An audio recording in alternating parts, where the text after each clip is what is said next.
Arya Stark stood alone in the dimly lit hall of the House of Black and White, the silent temple where the faceless men carved their identities from shadows. A single candle guttered behind her, casting a wavering glow against her features.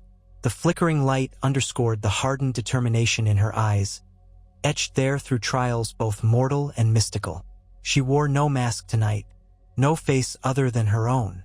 It was Arya Stark who gazed upon the reliquary of faces, some so serene they might have been sleeping, others twisted in their final terror, each meticulously harvested over years of service to the many-faced god. A hush enveloped the place, deeper than the hush of tombs.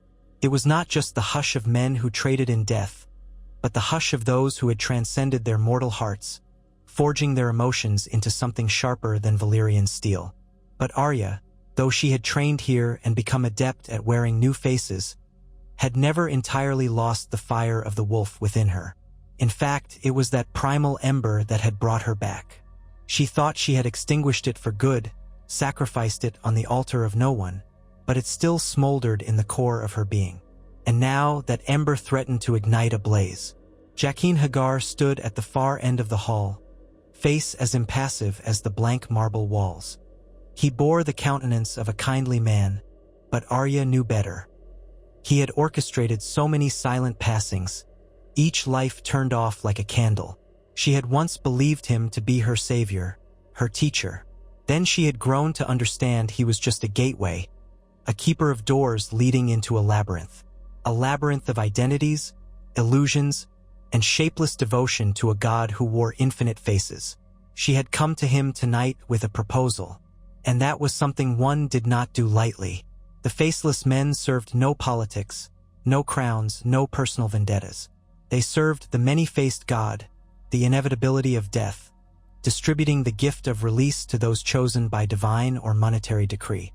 Yet her heart clamored for something deeper, a vengeance that might yet transform the realm.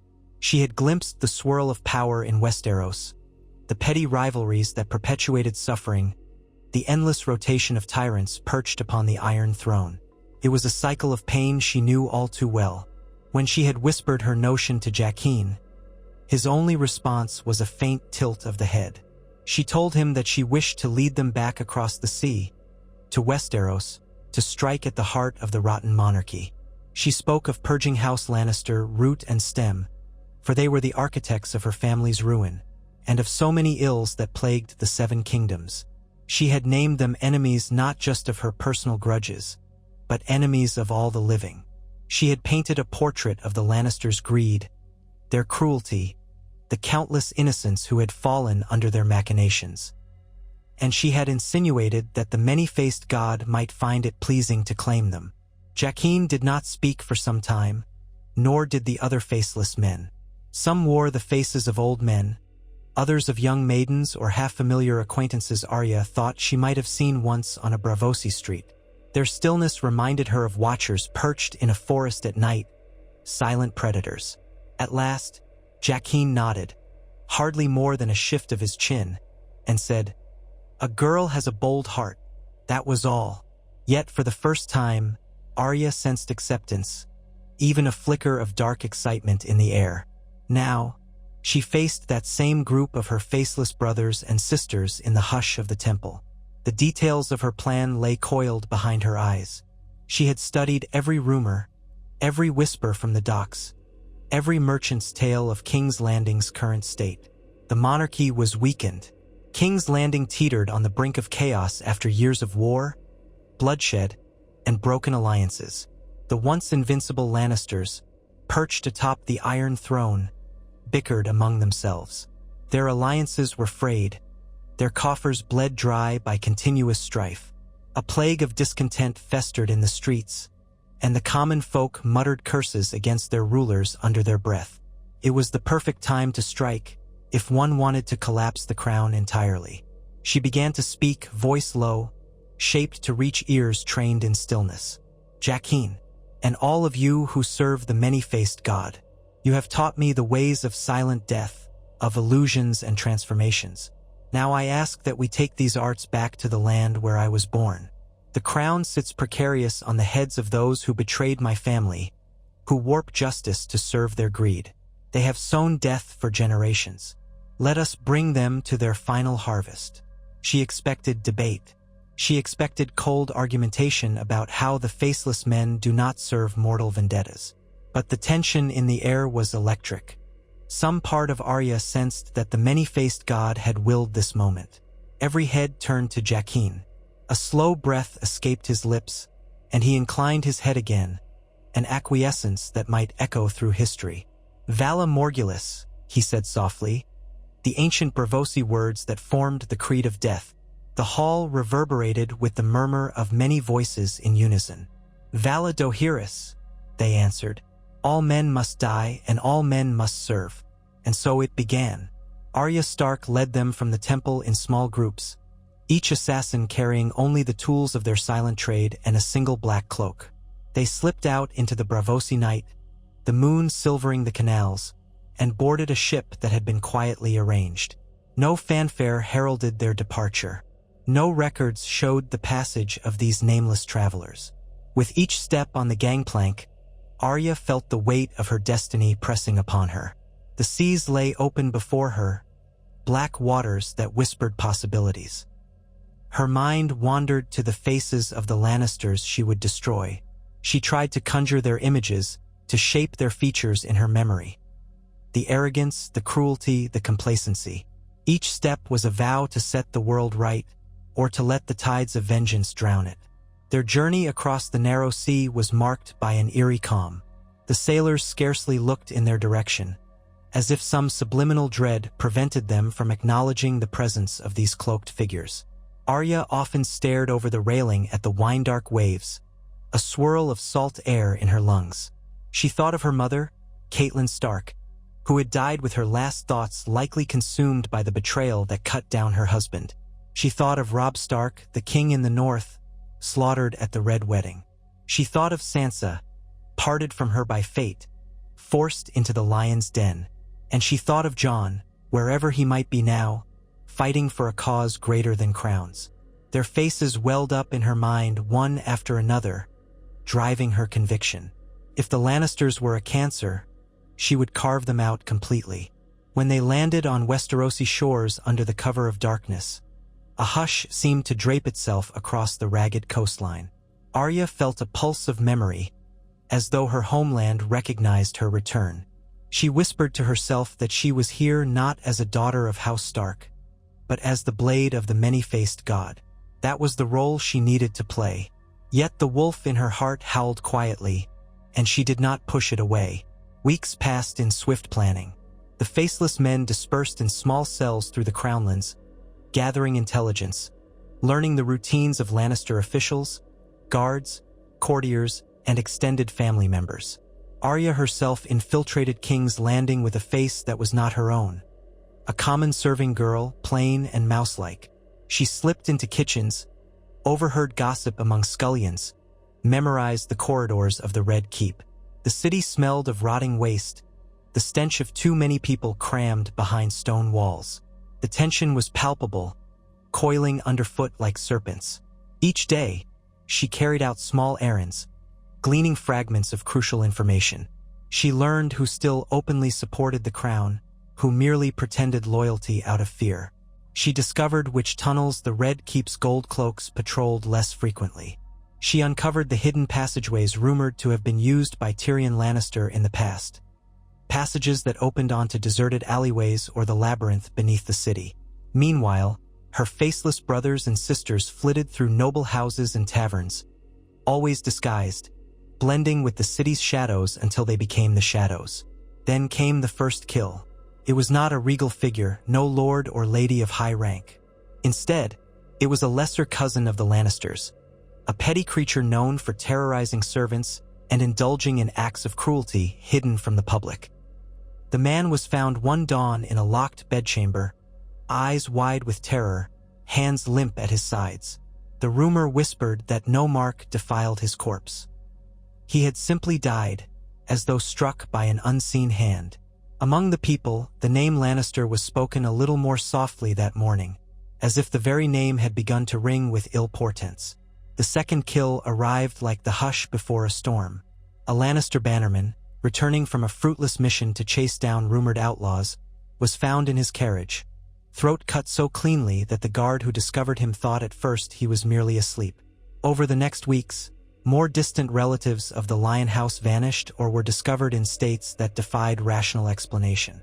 Some were rumored to have hanged themselves in locked rooms. Others died from apparently natural causes, far too young and hale for it to make sense. The city's rumor mills churned night and day, paranoid talk spreading like wildfire. A specter was haunting the Lannisters, they said. Perhaps the stranger himself had come to claim that accursed bloodline. In the Red Keep's corridors, the main branch of House Lannister, those who still clung to the Iron Throne, did not publicly acknowledge these deaths, though their alarm flared. The king, a Lannister boy of uncertain legitimacy, had reached an age where he was expected to rule in name, but no one believed he held the real power. That belonged to his advisors and the last adult Lannisters who remained in the city. Whispers spoke of the Queen Regent, or some Lannister uncle with cunning in his eyes. But fear gnawed at them. Their nights grew sleepless, for the ghosts of their fallen kin seemed to stalk them. Arya watched from the corners of the halls, always in one face or another. A scullion boy cleaning plates, an older woman gathering laundry, a guard's mistress in the gloom of a side chamber. She gleaned the transformations from her traveling companions, who carried with them the carefully prepared skins and illusions. Each time she wore a new face, she felt the edges of her true self recede. But the wolf remained within, latched to her sense of purpose. She observed the unraveling of court life with a kind of grim satisfaction. Each day, the Lannisters pressed for more security. Each day, they demanded new measures of protection, doubling the guard, shutting gates earlier, confining themselves to their private chambers. Yet the faceless men were intangible as shadows. They did not rely on open confrontation.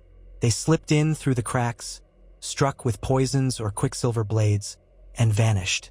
Slowly, the entire city began to echo with a dread that soared beyond the Lannisters themselves.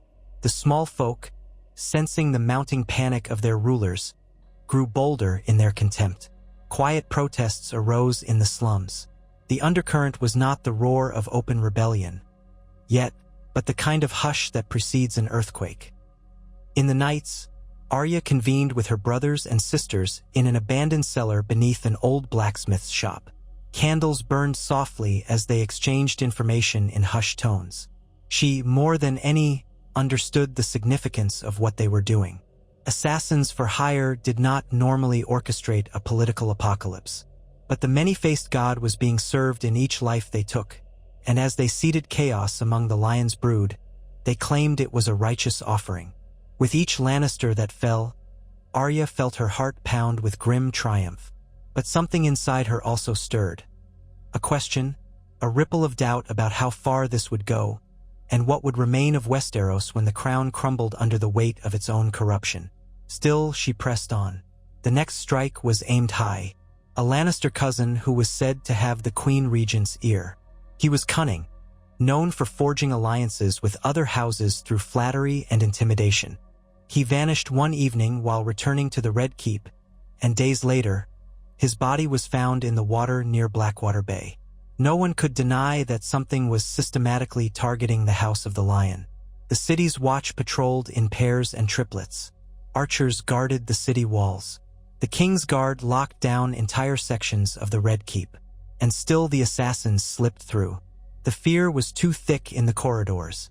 It blinded the Lannisters' attempts to be rational. Every reflection in a polished mirror, every footstep echoing behind them, every stirring of the wind, it all became suspect. The faceless men could be anywhere, wearing any visage, any shape. And that paranoia was precisely the advantage Arya had hoped to exploit. At last, word reached her that the Queen Regent herself intended to hold an emergency council in the Great Hall. The hush of secrecy around it was all-consuming, but no secret was safe from the faceless men. Arya learned which lords and ladies would be present. She learned the hour at which they would gather, the entrance they would use, and even the menu of refreshments prepared by the royal cooks. A plan began to crystallize, sharper than a blade. This was not to be a subtle kill. This was to be a statement, a blow to the lion's head so immense it would send the entire monarchy reeling. On the night of the council, a fierce wind battered King's Landing. Torches along the battlements spat and sputtered. Arya, disguised as a young squire with straw-blonde hair, slipped through the side door of the Red Keep, her borrowed face courtesy of a silent sister who had once lived in Bravos. She carried a small cask that no one questioned. After all, squires were often tasked with menial errands. The cask contained a potent concoction of wildfire, discreetly modified by an alchemist who owed a favor to the many-faced god. She passed the guard with a nod, stepping deeper into the labyrinth of corridors, eventually entering the hidden passage behind the Great Hall's dais. There, behind a tapestry, she waited in silence, counting heartbeats in the darkness. The Lannister loyalists arrived first, murmuring about the weather and sipping mulled wine. Their conversation was punctuated by anxious glances at the doors, as though they feared a faceless intruder would slip in at any moment. The Queen Regent swept in, regal in crimson and gold, her face drawn tight with worry. A half-dozen guards flanked her. She demanded wards be placed on every entrance, commanded archers to watch from the rafters.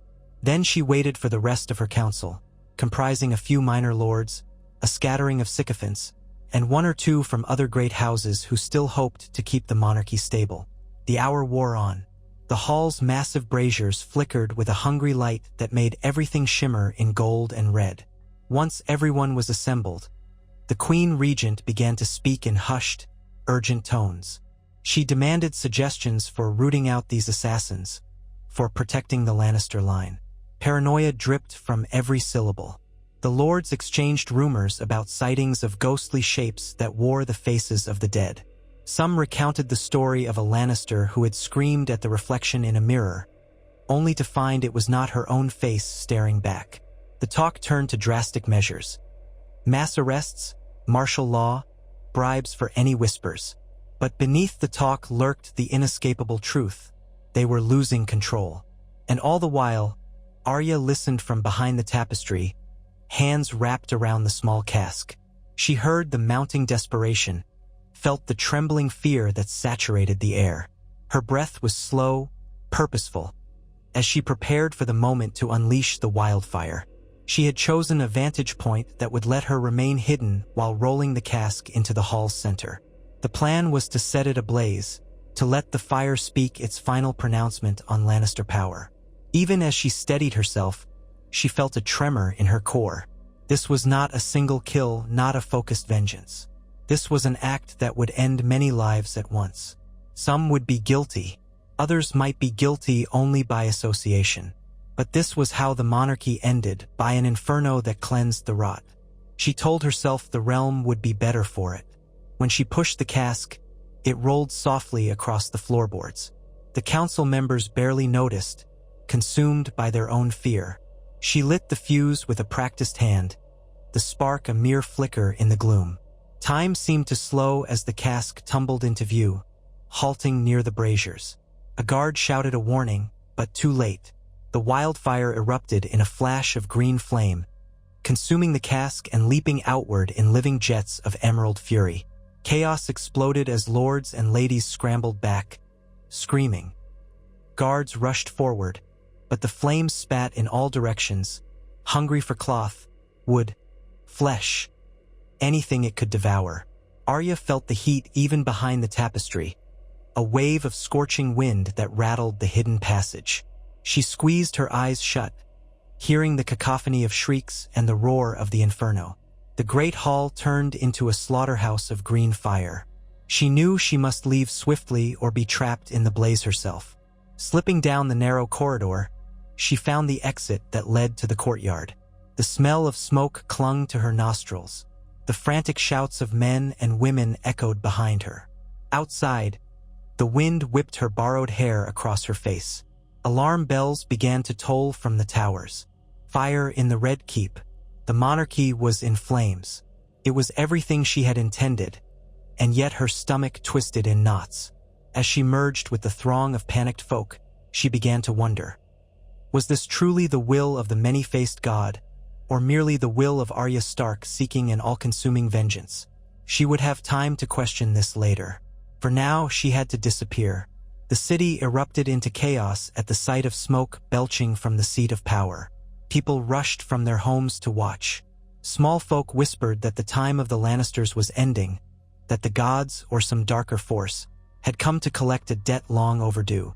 Riotous murmurs spread. The king's guard tried to restore order, but the green flames continued to burn in the great hall. Some said the queen regent had died in the blaze, others that she lived but was horribly burned.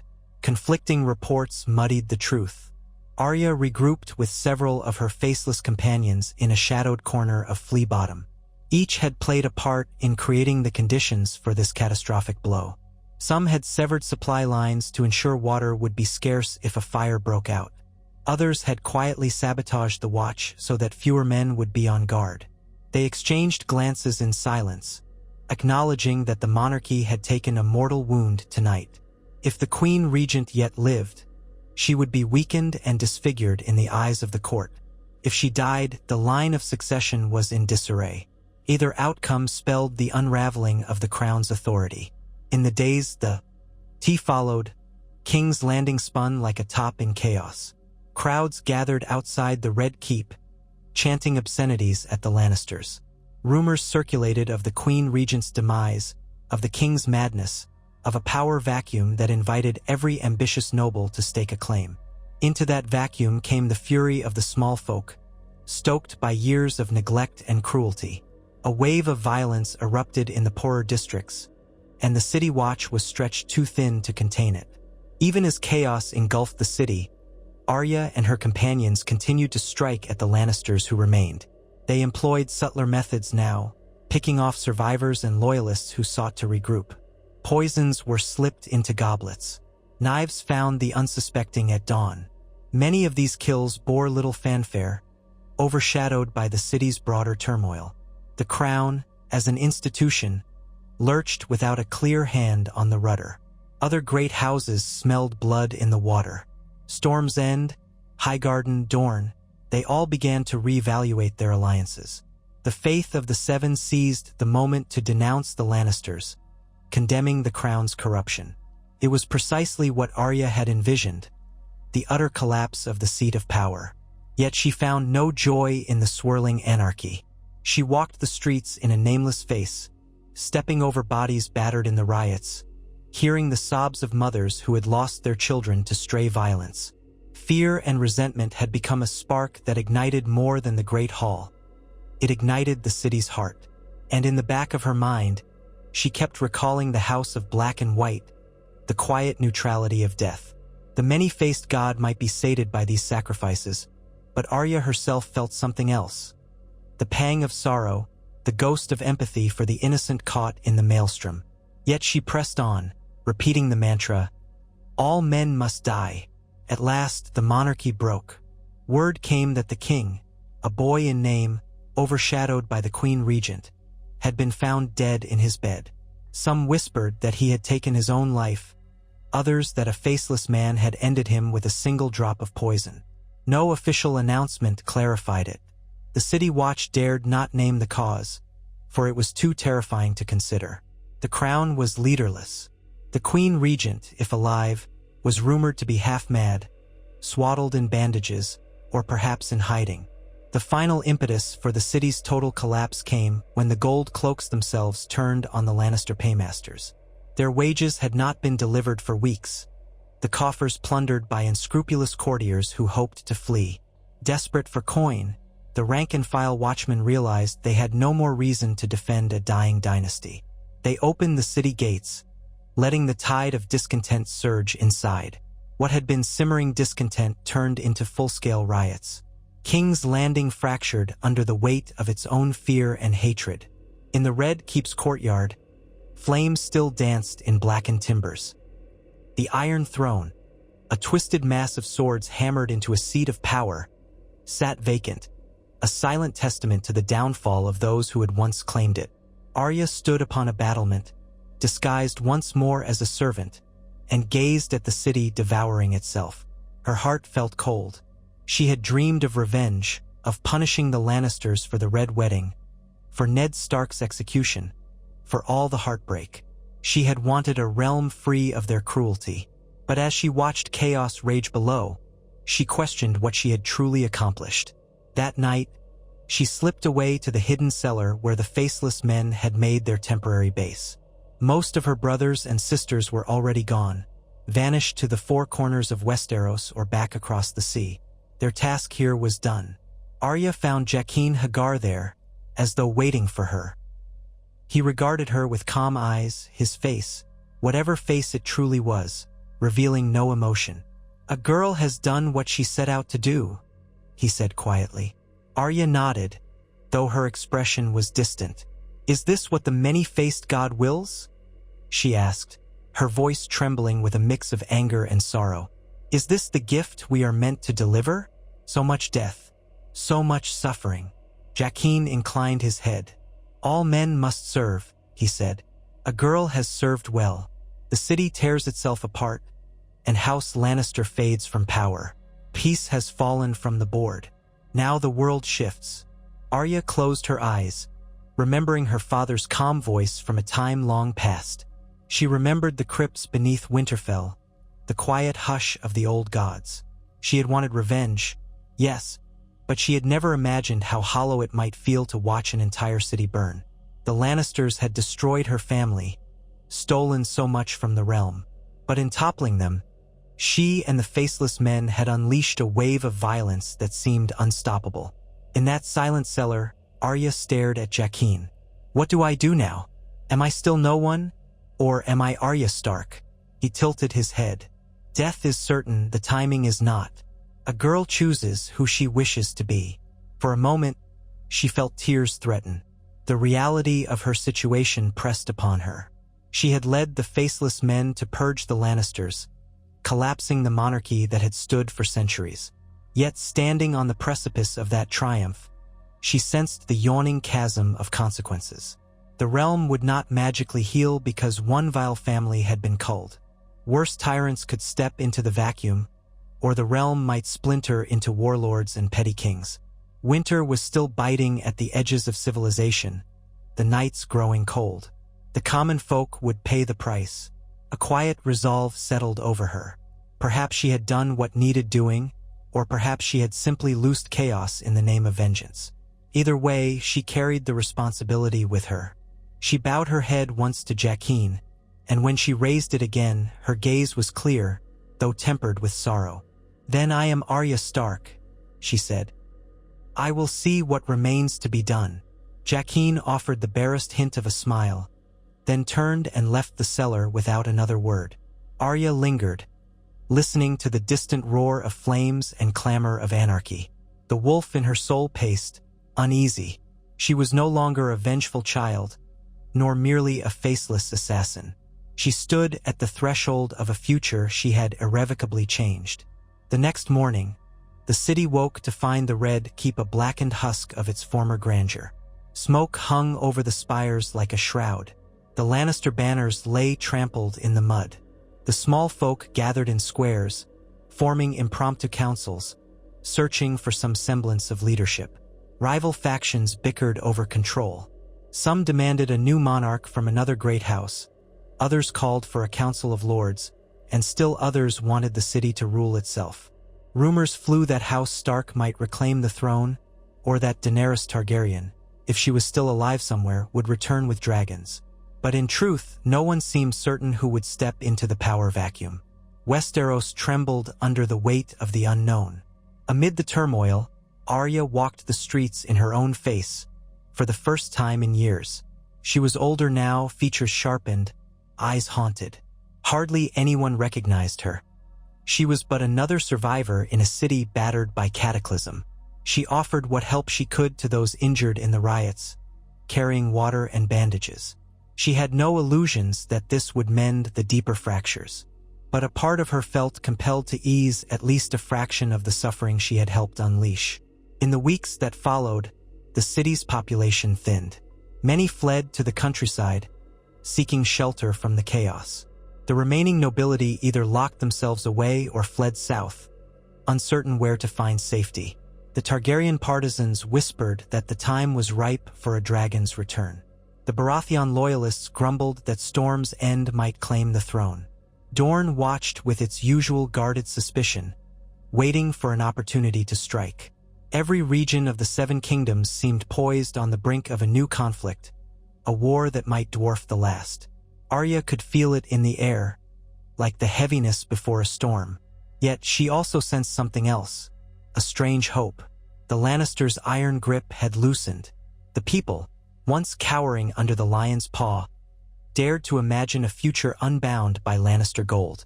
The price of that future had been catastrophic, yet seeds of possibility now sprouted in the rubble.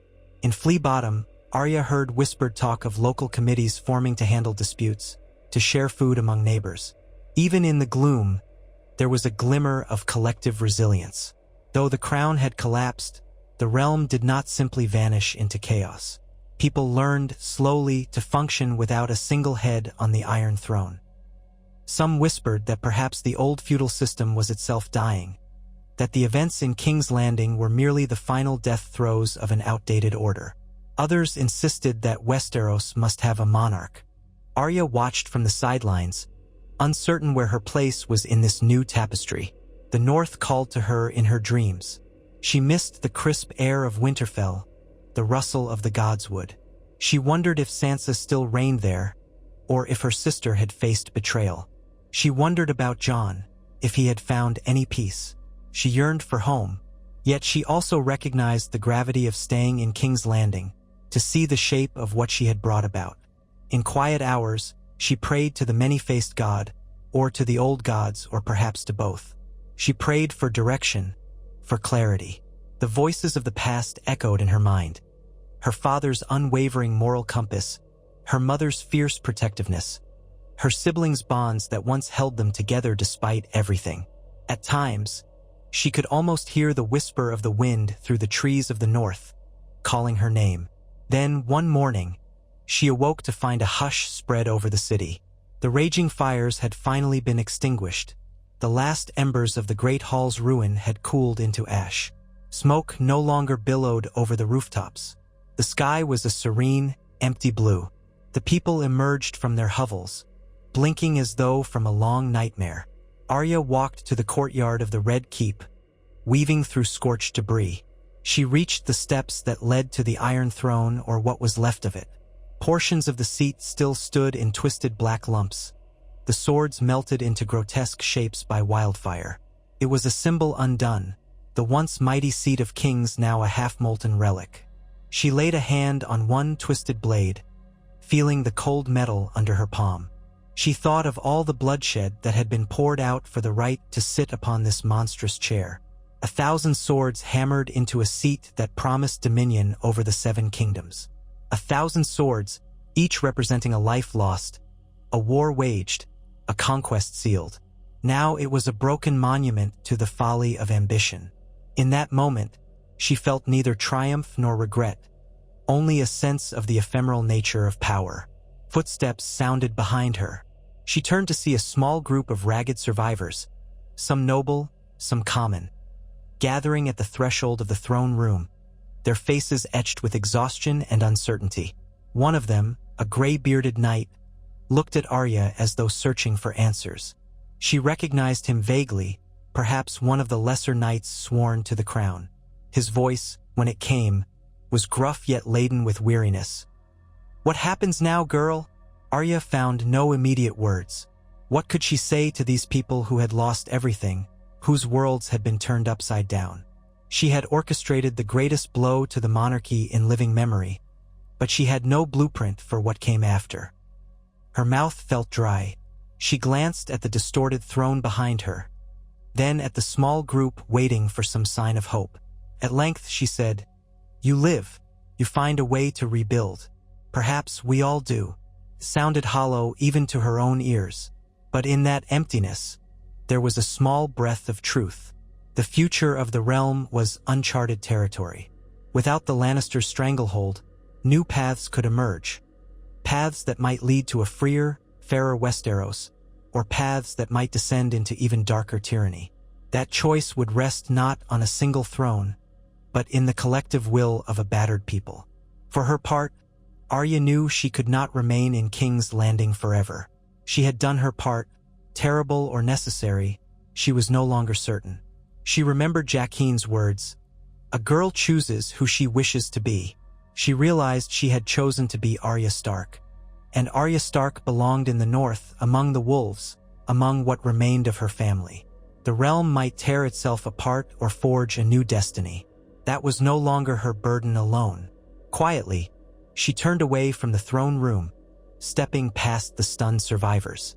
None tried to stop her. She took the path through the keep's corridors, still thick with the smell of smoke and cinders. Outside, the city thronged with the wounded and the dispossessed. She moved among them like a ghost, offering only a brief meeting of the eyes, a nod of acknowledgement. These people had survived the downfall of the crown. They would have to carve out a future from the ruins. She crossed the city gates on foot, passing the gold cloaks who looked the other way. Beyond the walls, the King's Road stretched northward, winding through farmland and hills. The air felt cleaner here, scented by grass and distant pine. She hoisted a small pack onto her shoulder, a pack containing a few provisions and the nameless tools of her trade. But the greatest tool she possessed now was her own resolve, her understanding of who she was. Not no one, but Arya of House Stark. As she walked north, the memories of the last few months flickered through her mind. The infiltration, the silent kills, the wildfire blazing in the Great Hall. She felt the weight of all those deaths, all the chaos. She did not run from it. This was the cost of vengeance, the cost of purging House Lannister and collapsing the crown. It was a brutal lesson in how the wheels of power turned, and how easily they could spin out of control when darkness took the reins. Yet out of that chaos, the realm had been released from the lion's iron grip. Now the future lay in flux. Days passed and the climate grew cooler. The land grew sparse. Arya traveled lightly, stopping only to rest at small villages when necessary. She kept her identity hidden, but sometimes she wondered if it even mattered now. The realm was in such disarray that the name Arya Stark might be greeted with wonder, confusion, or fear, and none of it would surprise her. One evening, she found herself standing at a rise overlooking the Trident, the same river crossing where her father had once marched south, where countless battles had stained the waters red. The reflection of the sunset turned the river to molten gold. Arya thought of how wars had ebbed and flowed around this place, how banners of wolves, lions, and dragons had clashed here. Now, the banners of House Lannister lay in ashes, and the realm's future would be decided far from the old seats of power. She descended the slope and set up a modest camp by the riverbank. As night fell, she ate a simple meal of dried meat and stale bread, washing it down with water from the Trident. The rush of the river lulled her, and she stared into the darkness, mind drifting. She might return to Winterfell, or find that Winterfell was no longer the place she remembered. So much had changed, yet she felt the pull of home, the ancient walls and the sacred heart tree. The North was in her blood, and no matter how many faces she wore, that truth remained. In the hush of the night, she thought of the faceless men. The House of Black and White had shaped her into an instrument of death. She had used that skill to deliver a blow that would echo through the ages. Perhaps the assassins would melt back into the shadows now, content that the many-faced god had been well served. Perhaps some among them would remain in Westeros, forging their own destinies. Arya realized that she no longer owed them her allegiance. She had chosen to reclaim her name herself. Whatever path lay ahead, she would walk it as Arya Stark. The next morning, she awoke to a crisp dawn. A thin mist clung to the river. She saddled the horse she had acquired through quiet means in a nearby village. As she prepared to ride north, she glanced back in the direction of King's Landing, though it lay far beyond the horizon. She imagined the city in upheaval, the battered red keep, the vacant Iron Throne, the populace struggling to forge a new order. It might be a freer city now, or it might descend into fractious warlords vying for the ruins. One thing was certain: the old monarchy was dead. She urged her horse forward, heading to the land of snow and ice. In the distance, she could almost see the silhouette of direwolves running through ancient forests, hear the echo of crows in the northern sky. The path before her was uncertain, and she felt both trepidation and a quiet sense of hope. She had undone a dynasty that had caused her family immeasurable pain. The realm would never be the same. Neither would she. As she rode, she recalled a saying from her time in Bravos. The night is dark and full of terrors, but the dawn always comes. House Lannister's dawn had set in fire and blood, leaving the kingdom to search for a new dawn of its own. Arya Stark, the wolf girl turned faceless assassin, had lit the flame that consumed a crown. Now she carried her own flame north, a flicker of identity reclaimed. She would see what the new world held, and perhaps, in time, she would find a way to mend the wounds vengeance had left behind. And so she rode on, leaving behind a city of ash, carrying forward the silent question that haunted every corner of Westeros. What now? For House Stark, for the people, for the realm. A fresh tapestry waited to be woven. The threads of the old had been severed in spectacular fashion. It remained to be seen whether the new tapestry would be more just or simply another pattern of cruelty. Arya suspected it would be both in measure because that was the nature of the world. But she also believed that in the quiet spaces of the realm, among the hearts of those who had been freed from tyranny, a better future might be born, if only the people dared to claim it.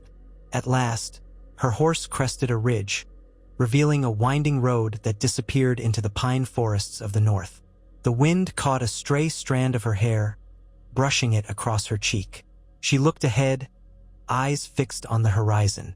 In that single breath, she felt the ghosts of her past recede, replaced by the uncharted promise of what lay before her. She gave her horse a gentle nudge, and they set off, hooves striking a steady rhythm against the ground.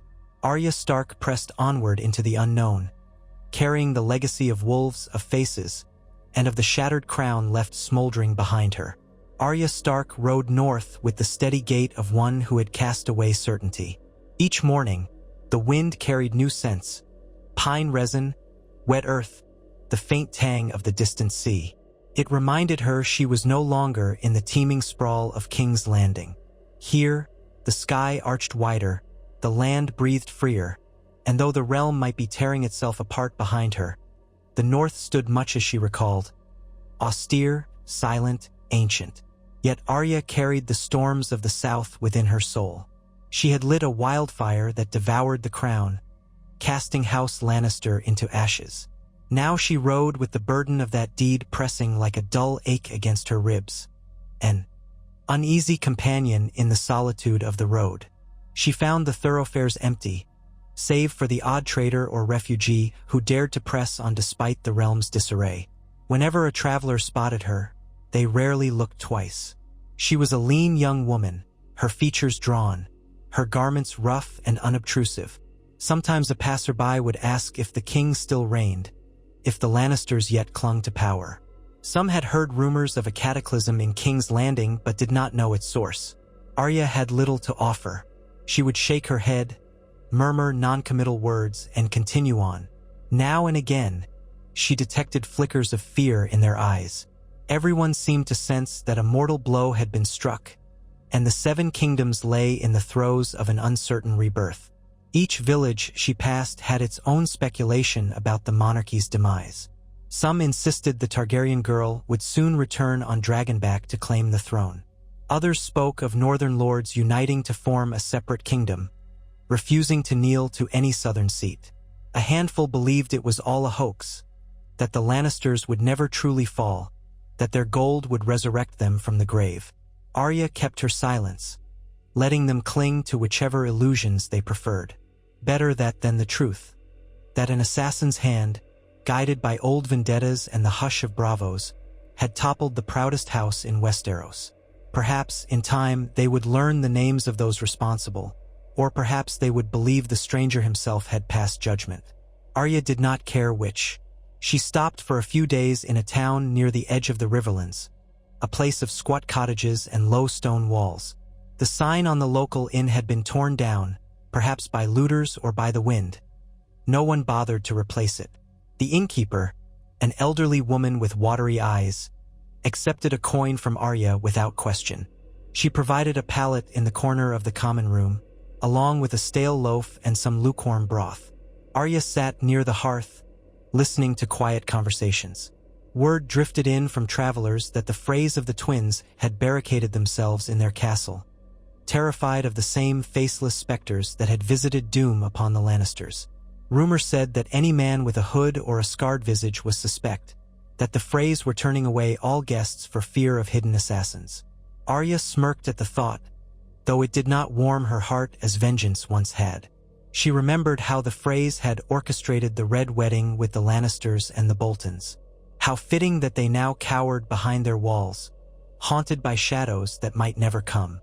As she drifted off that night, lulled by the snap of dying embers, her dreams roiled with memories of the great hall's green blaze.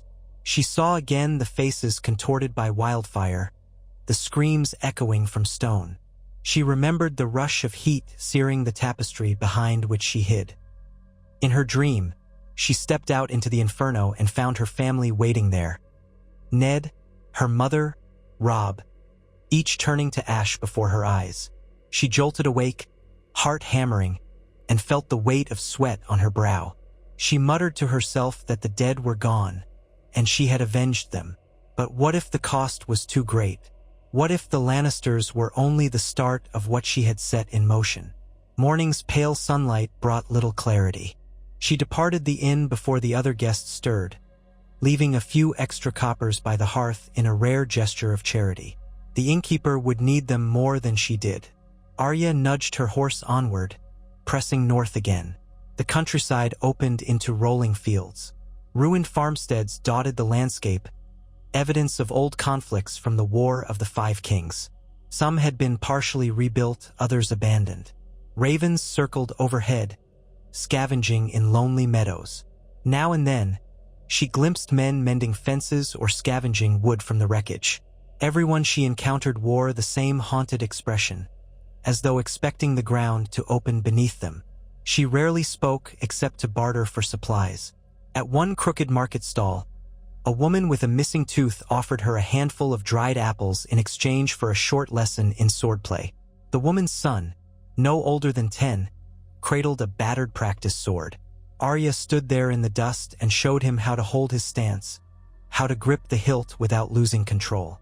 It felt strangely familiar, like a faint echo of Sirio Farrell's lessons in the Bravosi courtyards. She recalled the swift, deadly elegance he had tried to instill in her. The boy looked up at her with wide eyes, as if she were some legendary knight. She forced a small smile, corrected his footwork, and then rode on, carrying the taste of dried apples and sorrow on her tongue. Days merged into weeks, the air growing steadily colder.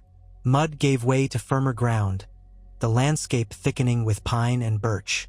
Here, in the transitional zone before the real north began, Arya found fewer inhabitants and longer stretches of wilderness.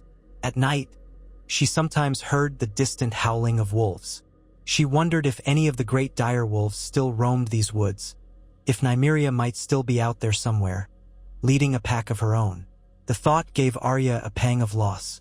She had parted from her wolf long ago, cast her aside in a moment of necessity.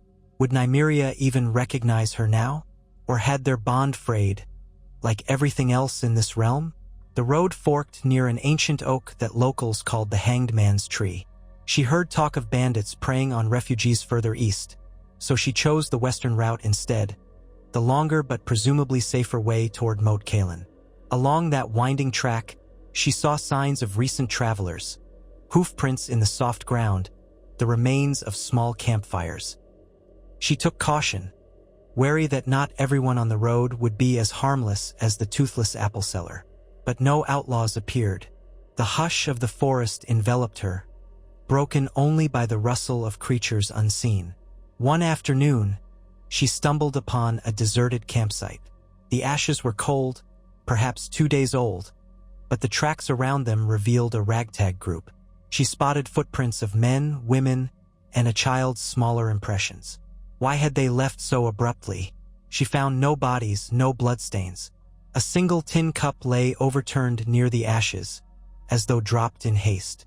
She imagined them hearing some rumor, maybe news of a new claimant to the throne, or whispers that roving soldiers had been sighted. The entire land breathed with unease. Many families were uprooting, uncertain which power might next rise to fill the void left by the Lannisters. Arya could offer them no reassurance.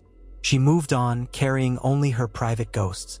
At last, she glimpsed the silhouette of Moat Cailin rising amid the marshes. Its towers jutted like broken teeth from the swampy ground. Once a formidable fortress that guarded the entrance to the north, Moat Cailin now stood mostly in ruin. A scattering of loyal men from the north's lesser houses still kept watch there, though she had no idea who commanded them now. When she approached within arrowshot, a voice called from atop the rampart. She drew her horse to a halt and shaded her eyes against the pale sun. Several men in leathers and furs peered down at her. One demanded to know her name, her house, her business.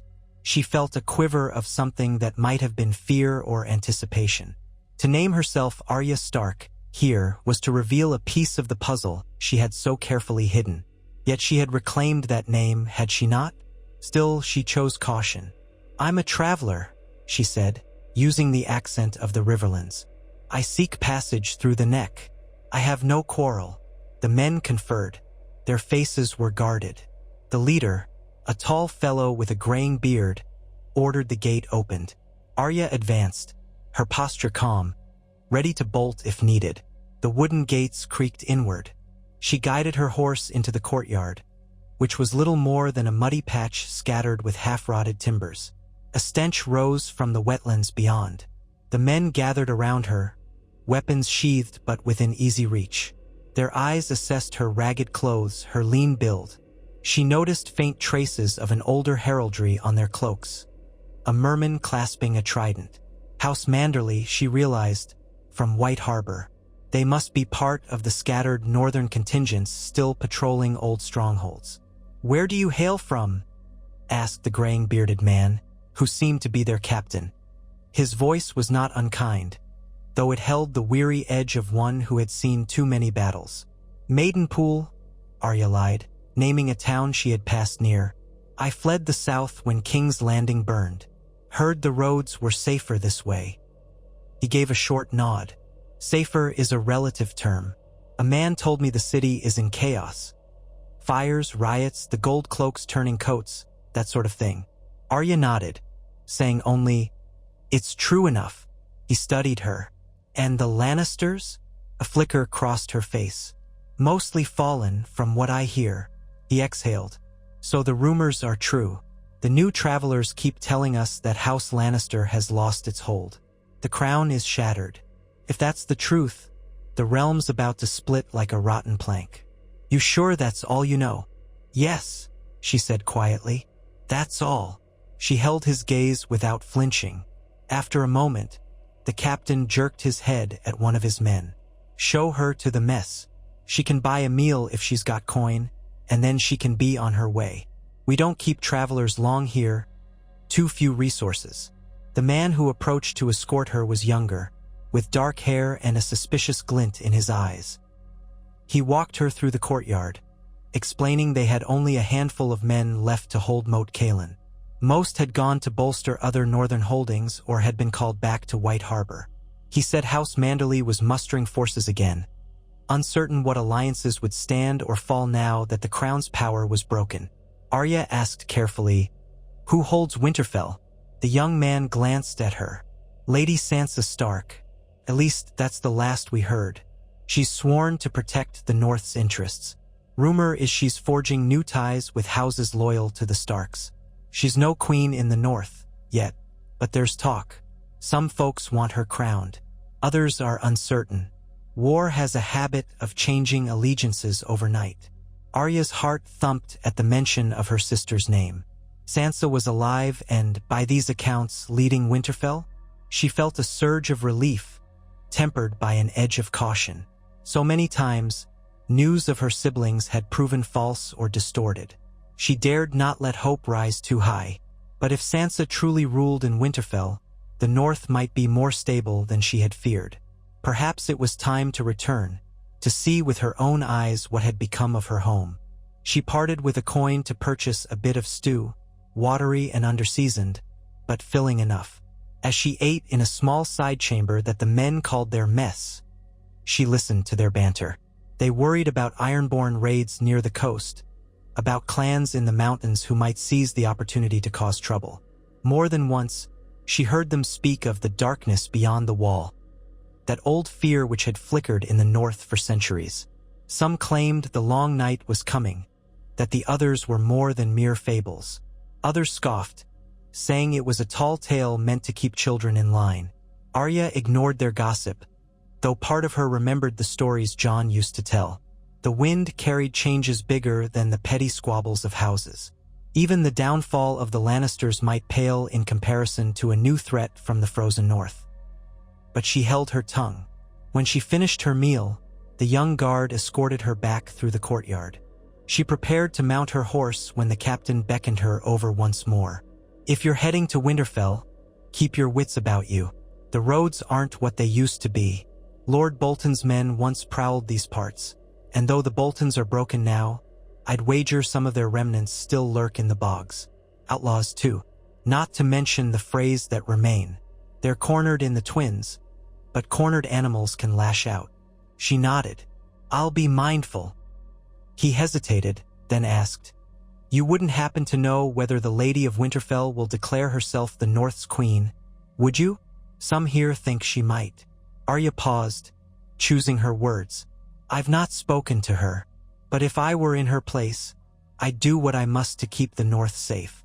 Then she gave a slight bow, a gesture that felt odd after so many years, and nudged her horse toward the gate. The men watched her depart with mild curiosity. Something in their stares told her they suspected she was more than she claimed, but none challenged her. The gate rattled shut behind her, leaving the lonely moor ahead.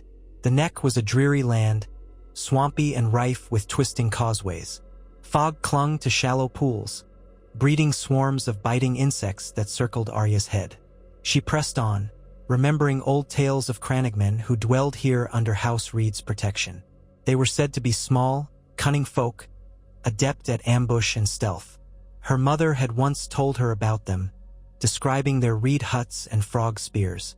Arya saw no trace of them now, only the silent gloom of the wetlands. Over the next few days, she carefully navigated the half-submerged paths, mindful not to let her horse slip into the bog. Once, she thought she glimpsed a figure darting behind a patch of reeds, but when she looked again, there was nothing. Eventually, the land rose, and the air grew crisper. She felt a shift in her blood that told her she was truly in the north again. The wide skies seemed grayer, the wind sharper. The silhouettes of distant hills rippled along the horizon. She found an old cabin that had been abandoned, one wall missing, the roof half collapsed. Still, it provided shelter from the wind one night, and she slept curled beneath a cloak, dreaming of Winterfell's familiar walls. Dawn arrived with a flourish of crows cawing overhead. She left the ruin behind, pressing toward home. When at last she reached the outskirts of the vast forests that ringed the northern heartlands, something within her shifted. Memories of riding through these woods with her siblings swirled in her mind. Robb tall in the saddle, Jon teaching her the basics of swordplay, Sansa demurely steering her horse so she wouldn't scuff her skirts.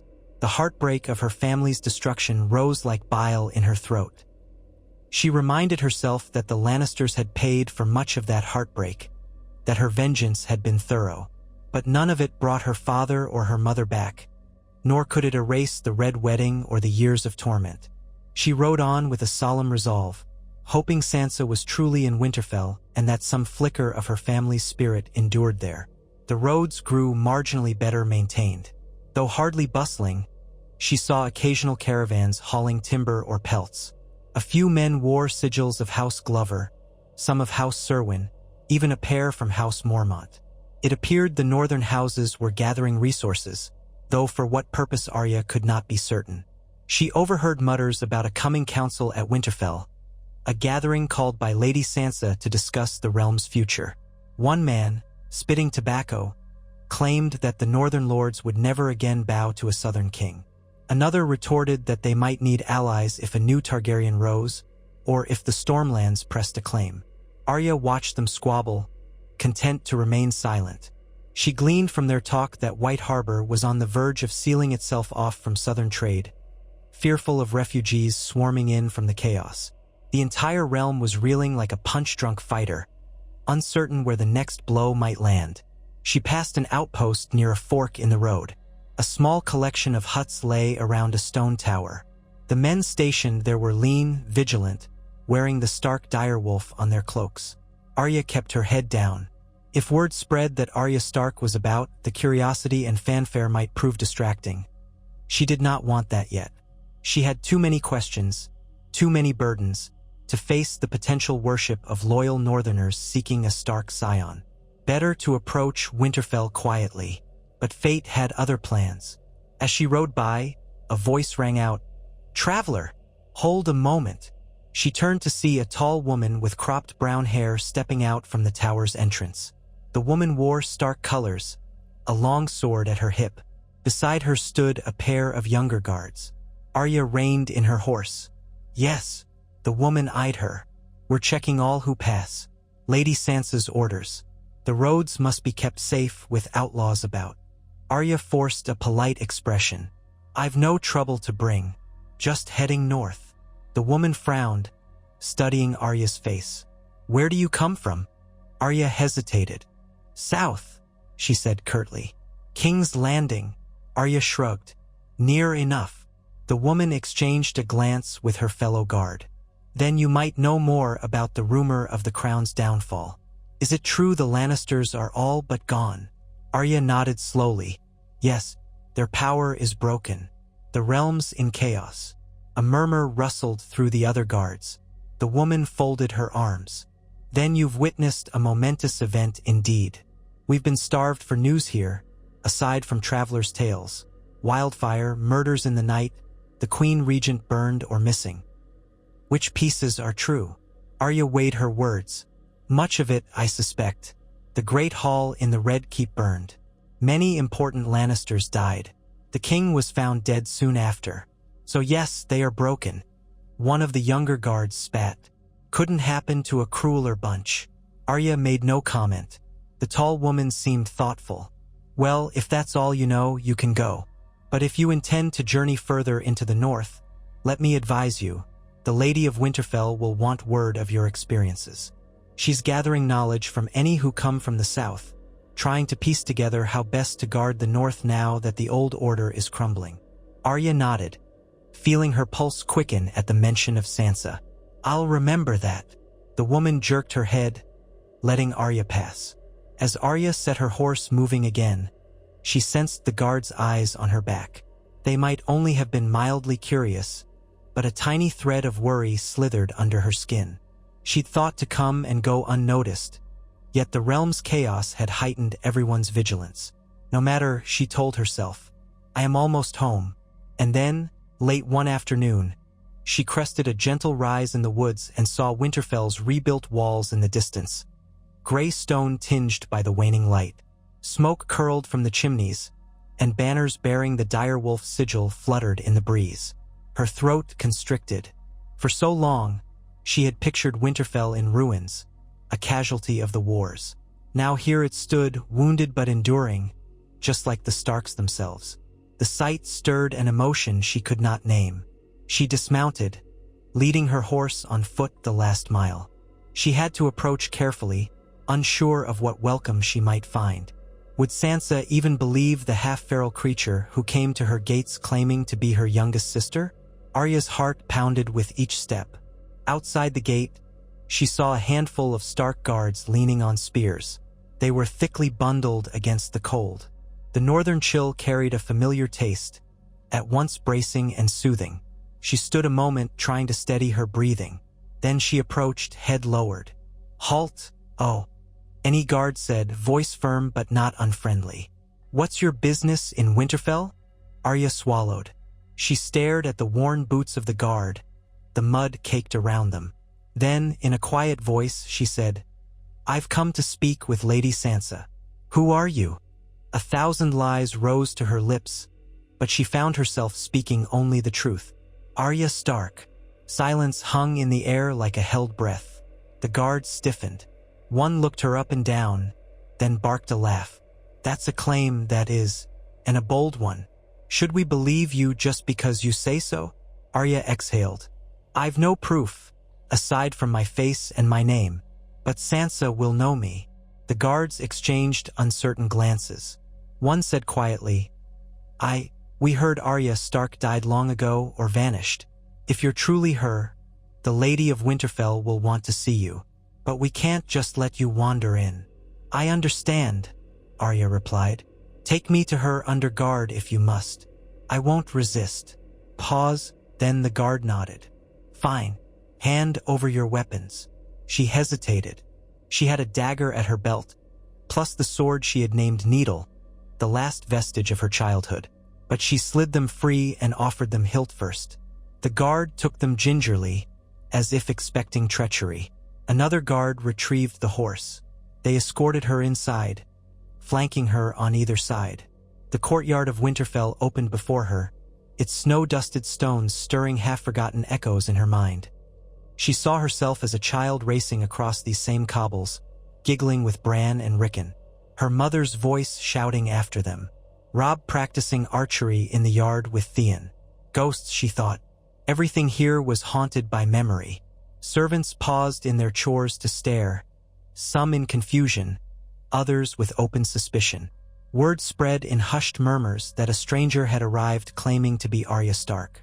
One of the guards took the lead and guided her up a set of steps into the great hall. It too had changed, rebuilt in places, charred timbers replaced, but still familiar enough that Arya's chest tightened. At the far end of the hall, near the dais, Sansa Stark stood in conversation with several northern lords. Her hair, a rich auburn, was coiled in a modest braid down her back. She wore warm furs and a gown of muted gray, the Stark direwolf embroidered at her collar. She turned at the commotion and fixed her blue eyes on Arya.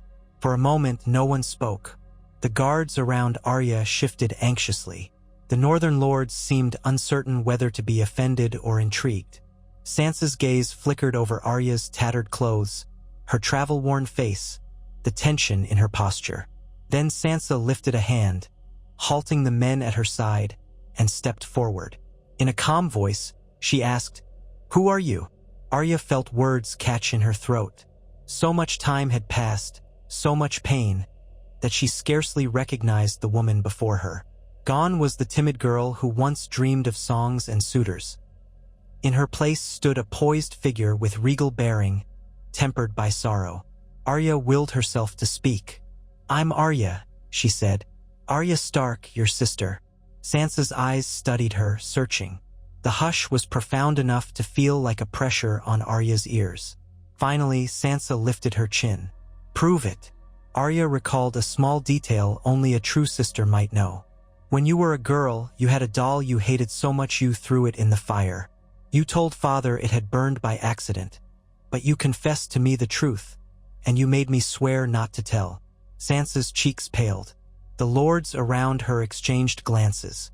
The hush deepened until Sansa stepped closer, tears threatening in her eyes. "Arya," she whispered, voice trembling. Then she closed the distance and embraced her. Arya stood stiffly for an instant, then returned the hug, her own eyes pricking with tears. A wave of relief and confusion washed through her. She was home, or as close to home as she could ever be. The great hall erupted in an undercurrent of whispers. Sansa drew back, cupping Arya's face in her hands. We all thought you were gone forever." "How?" She glanced at the guards, realizing Arya had been brought in like a prisoner. "Release her this instant. Give her weapons back." The guard holding Needle shifted apologetically. "My lady, we had no way." "Of course," Sansa said, though not unkindly. "You did your duty. Let everyone see that this is my sister. Return to us." Nods and murmurs followed as the onlookers relaxed. A few of the lords strode forward to introduce themselves, curiosity shining in their eyes. Others lingered near the edges, measuring Arya's presence as though it were a political matter. Arya offered polite nods, but her attention stayed fixed on Sansa. Gone was the animosity they had once shared over trifles. They were both older now, shaped by cruelty and loss. Arya felt a flicker of gratitude that she and her sister had survived it all. Sansa, regaining composure, told the lords she would resume their council later. Then, in a gesture that brooked no argument, she took Arya's arm and led her out of the great hall. They traversed corridors newly refurbished with fresh timber, passing servants who gawked at the newcomer. Sansa guided Arya into a cozy solar with a roaring fire, tapestries on the walls, and a table set with bread and wine. Dismissing the servants, Sansa poured 2 cups of wine herself. She offered one to Arya, who sipped it gratefully. The warmth steadied her frayed nerves. Sansa studied her. "You look like a ghost." Arya set her cup down. "I feel like one. It's been so long." She glanced around. "Winterfell looks both the same and different. I'm not sure how to describe it." "I know what you mean. When I first returned, it felt like walking into a dream I only half remembered." Sansa sighed, eyeing Arya's ragged clothes. "You must have 1,000 tales. How did you survive?" Arya hesitated, weighing how much to reveal. If Sansa knew the full truth, that Arya had trained with the faceless men, that she had orchestrated the downfall of House Lannister, would it cause panic? Or would Sansa keep that secret? Arya settled on partial honesty. "I traveled across the sea to Bravos for a time. I learned to defend myself, to live by my wits. Then I came back to Westeros following certain leads. I heard rumors you were here, alive." Sansa nodded slowly, as if reading between the lines. "I'm glad you did, but you look troubled. Is there more?" "There's always more." Arya forced a small smile. "But we have time. Tell me about you, about what's happened here." Sansa folded her hands. "After the Boltons were defeated, we took Winterfell back. John was the catalyst. He fought to rally the northern houses against Ramsay Bolton, and we succeeded. I returned as soon as I could. Rickon." Her voice cracked. "Ramsay killed him before the battle. Bran. We heard he's still alive, somewhere beyond the wall, but we've no word. I tried to send messages, but it's a vast wilderness up there. As for John, he left Winterfell eventually, seeking to unify the North and the Night's Watch against a threat he believes is coming from beyond the wall. An army of the dead, he says." She shook her head. "I don't know whether to believe it, but I've seen enough horrors not to doubt anything. John named me Lady of Winterfell before he departed." Arya remembered whispered rumors of White Walkers, the undead legions her father used to dismiss as legends. But she had glimpsed too much darkness to scoff outright. "Have you heard from John?" "Not recently. His last raven spoke of preparing the wall's defenses, forging alliances. He's traveling between castles along the wall, gathering men. The northern lords grumble that he's chasing old wives' tales. Some remain loyal. Others are preoccupied with the realm's collapse. When word reached us that King's Landing was all but destroyed, some houses began to whisper about crowning me as the North's queen. They think this is our chance to be free of southern entanglements. Others counsel caution, unsure if new powers might arise to the south." Arya took this in. "And you? Do you want to be queen?" Sansa looked away, the firelight casting shadows across her features. "I want the North safe. We've suffered too much under foreign kings and local traders.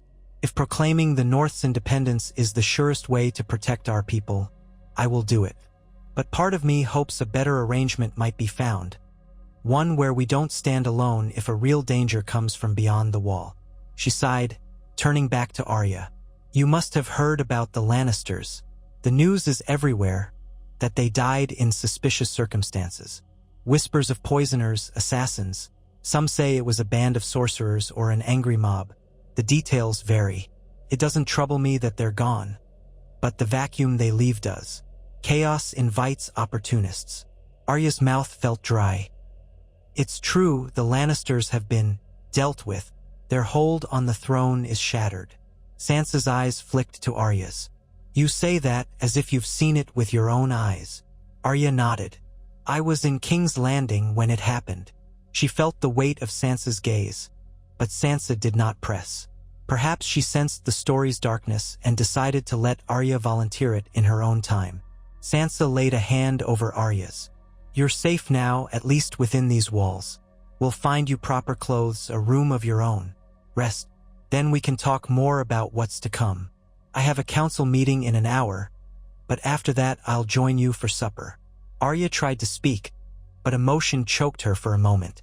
Finally, she managed, "Thank you. It's good to see you again, Sansa." Her sister's lips curved in a tremulous smile. "It's good to see you too, truly." A servant guided Arya to a small chamber near the top of one tower, comfortably furnished with a simple bed, a wooden chest, and a brazier that glowed with coals. It was more luxury than Arya had known in years. She shrugged out of her travel-stained garments, washed with a basin of warm water, and dressed in a plain woolen gown the servant provided. The garment felt foreign against her skin after so long in leathers and breeches. Her reflection in a polished metal mirror startled her. Short hair grown shaggy, shadows under her gray eyes, the hardness in her features. She did not look like a northern lady, or indeed any kind of lady. She looked like a wanderer, a killer. She spent the next hours dozing, occasionally jolting awake at faint noises. Always, in the corners of her mind, lurked the memory of King's Landing in flames, the terrible intimacy of the faceless kills. This is what she had wrought. Had it truly been for the good of the realm, or just the final stroke of her vendetta? She couldn't decide. Maybe both. Maybe neither. She tried to focus on the warmth of the brazier, the knowledge that Sansa was near. That, for the moment, was enough. At supper, they reunited in a smaller hall reserved for private meals. It was just Arya and Sansa at a table by the hearth. The meal was simple: roast mutton, turnips, bread with butter, but to Arya it tasted like a feast. The two sisters spoke of mundane matters at first. Sansa explained how the Great Hall and various wings of Winterfell were slowly being repaired, how the people of the North looked to the Starks for guidance now more than ever. Arya listened, content to let Sansa's calm voice fill the space. But she knew deeper questions loomed. Eventually, Sansa ventured, "I can tell you've been shaped by harsh experiences. We all have in different ways. If ever you wish to confide what happened to you, I'll listen. Until then, I won't pry." Her eyes flickered with compassion. Arya nodded. "Thank you. Maybe in time, I'll find the words." She hesitated, then added, "The same goes for you. I know King's Landing and the Boltons' Ramsay must have left scars." Sansa lowered her gaze. "They did. It's not something I speak of often, but yes, we've both walked paths we never imagined." She reached across the table, gently squeezing Arya's hand. "But we're here now, aren't we? Stark blood endures." Arya managed a faint smile. "Yes." After supper, Sansa guided Arya on a tour of the castle by torchlight. Many corridors looked familiar, while others had been altered by repairs or expansions. The library bore new shelves and a wide hearth. The maester's turret had been rebuilt of fresh stone. The crypts beneath Winterfell, where their ancestors rested, remained undisturbed. Arya felt a pang of grief recalling that her parents lay there. Sansa paused at the entrance, gazing down the dark stairs. "I visit them sometimes," she said softly. "It brings me comfort, knowing they rest in the land they loved." Arya breathed in the musty air wafting from below. "I might go later," she said. "Right now, I'm not sure I can face them." Sansa nodded in understanding, and they moved on. The night air that drifted through the open windows carried the tang of a coming frost. Winter was creeping closer by the day. Eventually, they returned to Arya's chamber. Sansa lingered a moment at the threshold. "The council meets again tomorrow with various northern lords and representatives. I'd like you to attend, if you're willing. It might help them to see another Stark has returned." Arya rubbed the back of her neck. "I'm not much for councils." Sansa gave a wry smile. "Neither am I by choice, but it's our duty now. The North is on the brink of great decisions, especially with the Crown's downfall. We must guide them or they'll drift apart." Arya exhaled. "All right, I'll be there." Sansa touched Arya's shoulder, then departed, leaving her alone with her thoughts. Lying on her bed, Arya stared at the beams overhead, half expecting to wake up in a flea-ridden cot in some Bravosi corner or a ruined outpost near the Trident. But the night deepened, and the steady warmth of Winterfell's ancient stones lulled her. She slipped into a dreamless sleep, undisturbed for the first time in ages. Morning came with a thin layer of frost on the courtyard, pale sunlight reflecting off the repaired walls. Arya dressed in clean clothes brought by a servant, simple breeches and a tunic, more comfortable than the gown. She wondered if Sansa expected her to appear in formal attire, but Sansa likely knew better. She strapped Needle at her hip with a sense of belonging she had not felt in years. In the great hall, a long table had been set near the dais for the council. Sansa sat at the head, flanked by several prominent figures. Arya recognized Lord Glover by the sigil on his doublet, Lady Mormont by her fierce eyes, and a handful of other northern lords. Maester Wolkan hovered at the side, scribbling notes. A hush settled as Arya approached. She could feel their curiosity prickling her skin. Sansa beckoned her to stand beside her. "Lords and ladies, this is my sister, Arya Stark, returned to us at last." They all stared. Some looked awed, others skeptical. Lady Mormont, a girl with a grave bearing, tilted her head. "We had heard rumors you might still be alive, Lady Arya, though I never credited them. It's an honor to see another Stark stand among us." Arya, uncertain how to handle the formality, dipped her head. "My lady." Sansa gestured to an empty seat. Arya took it, feeling the weight of many gazes upon her. Then the council resumed its business. They spoke of provisioning the winter stores, the distribution of grain, the possibility of sending emissaries to the Vale or the Riverlands. Lady Mormont insisted the Night's Watch be reinforced if the rumors of undead were true. Lord Glover countered they had no men to spare unless they formed a new alliance with other regions. Someone mentioned that White Harbor's port might be crucial if the North were to assert independence, enabling trade with Essos directly. Others worried about roving bands of outlaws. Arya listened, slightly overwhelmed. She had spent so long living in the shadows that the intricacies of governance felt alien. Sansa, however, handled each matter with patience and a measured tone. Arya realized her sister had become adept at navigating power. Then came the subject that made everyone tense. Lord Glover said, "We've heard endless rumors about the downfall of the crown. No stable authority remains in King's Landing. House Tyrell is gone. House Baratheon is scattered. The Greyjoys fight amongst themselves. And the Lannisters, well, they're finished. Are we truly free of southern rule, then?" A younger lord added, "If so, we should sever ties entirely. The North stands alone. We can name Lady Sansa our queen and fortify our borders." Others murmured agreement, but Lady Mormont frowned. "That might be too hasty. Chaos in the south could spill over. We may need alliances to prepare for real threats. Winter is closing in, and we can't feed ourselves forever if we cut off southern trade." Sansa looked to Arya. "Sister, you were in King's Landing recently. Can you speak to the conditions there? Is there any chance a new power will rise that might challenge the North or try to reclaim the throne?" Arya shifted, feeling all eyes upon her. She had tried to avoid delving into details, but now it seemed inevitable. "I can confirm the city is in chaos. The Great Hall burned, the king died soon after, and the Queen Regent disappeared. Most say she died. The gold cloaks turned on their paymasters. No great house seems poised to assume the throne easily. Even if one tried, the city's people might revolt. So yes, the monarchy is effectively collapsed." An older knight with a weathered face spoke up. "Meaning no one currently sits the Iron Throne?" Arya nodded. "No one." A stir passed through the council. Lord Glover exhaled in relief. Lady Mormont pursed her lips thoughtfully, and the others exchanged serious looks. Sansa said, "Then the question stands. Do we declare the North a sovereign kingdom, or do we bide our time, in case someone with a rightful claim emerges, like Daenerys Targaryen, or some surviving branch of House Baratheon?" Lord Glover's voice rose. "We've bent the knee too many times, only to be betrayed or neglected. The Boltons were made wardens of the North by the crown, and we all saw what came of that. I say we're done with southern suzerainty. Another lord countered, what if this Targaryen truly has dragons, as rumors say? Could we stand against that? Lady Mormont thumped the table.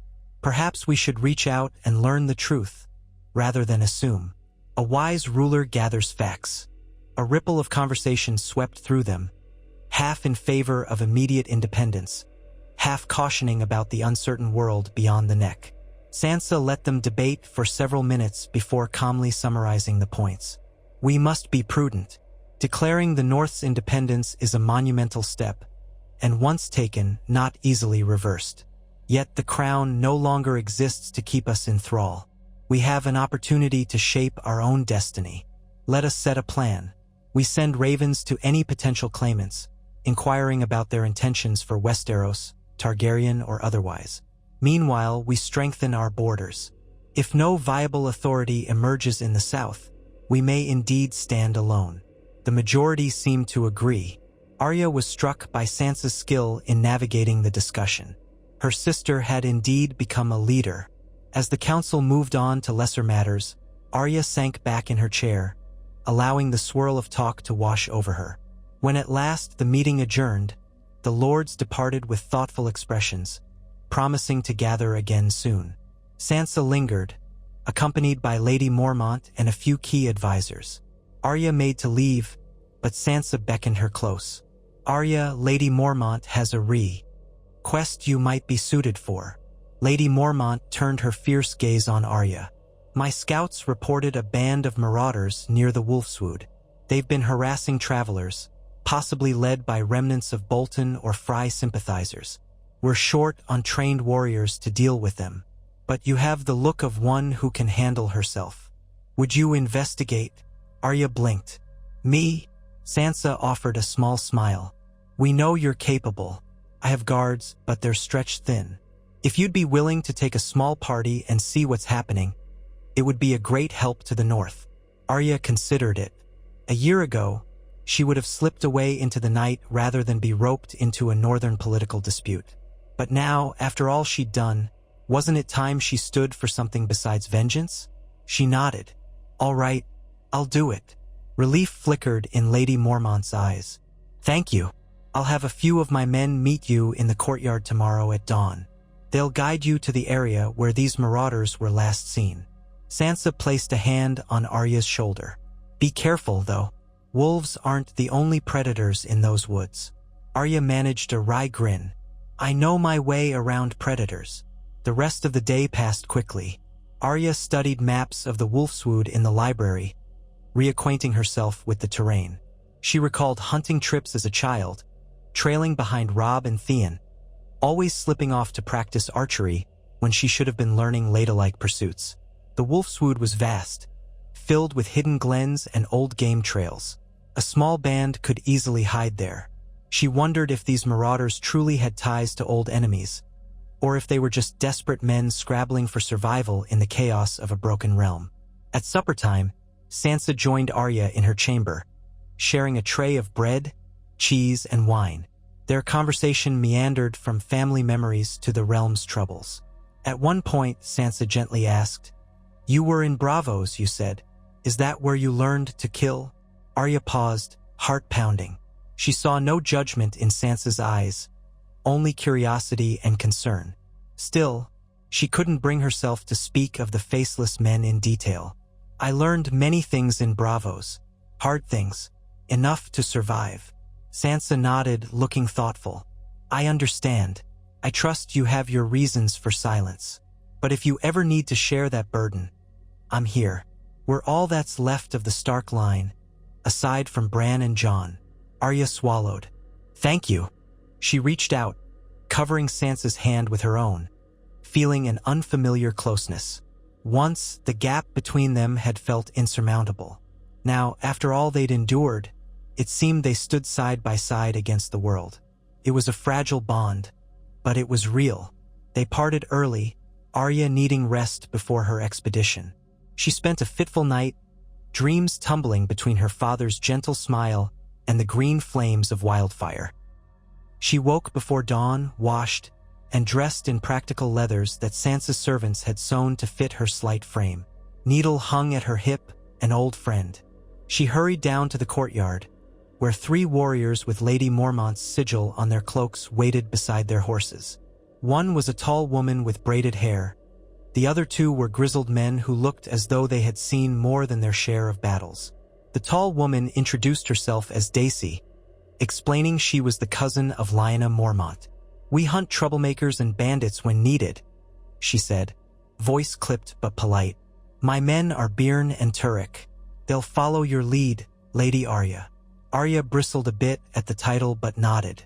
"Let's just find these outlaws and see what's what. We can decide on lady stuff later."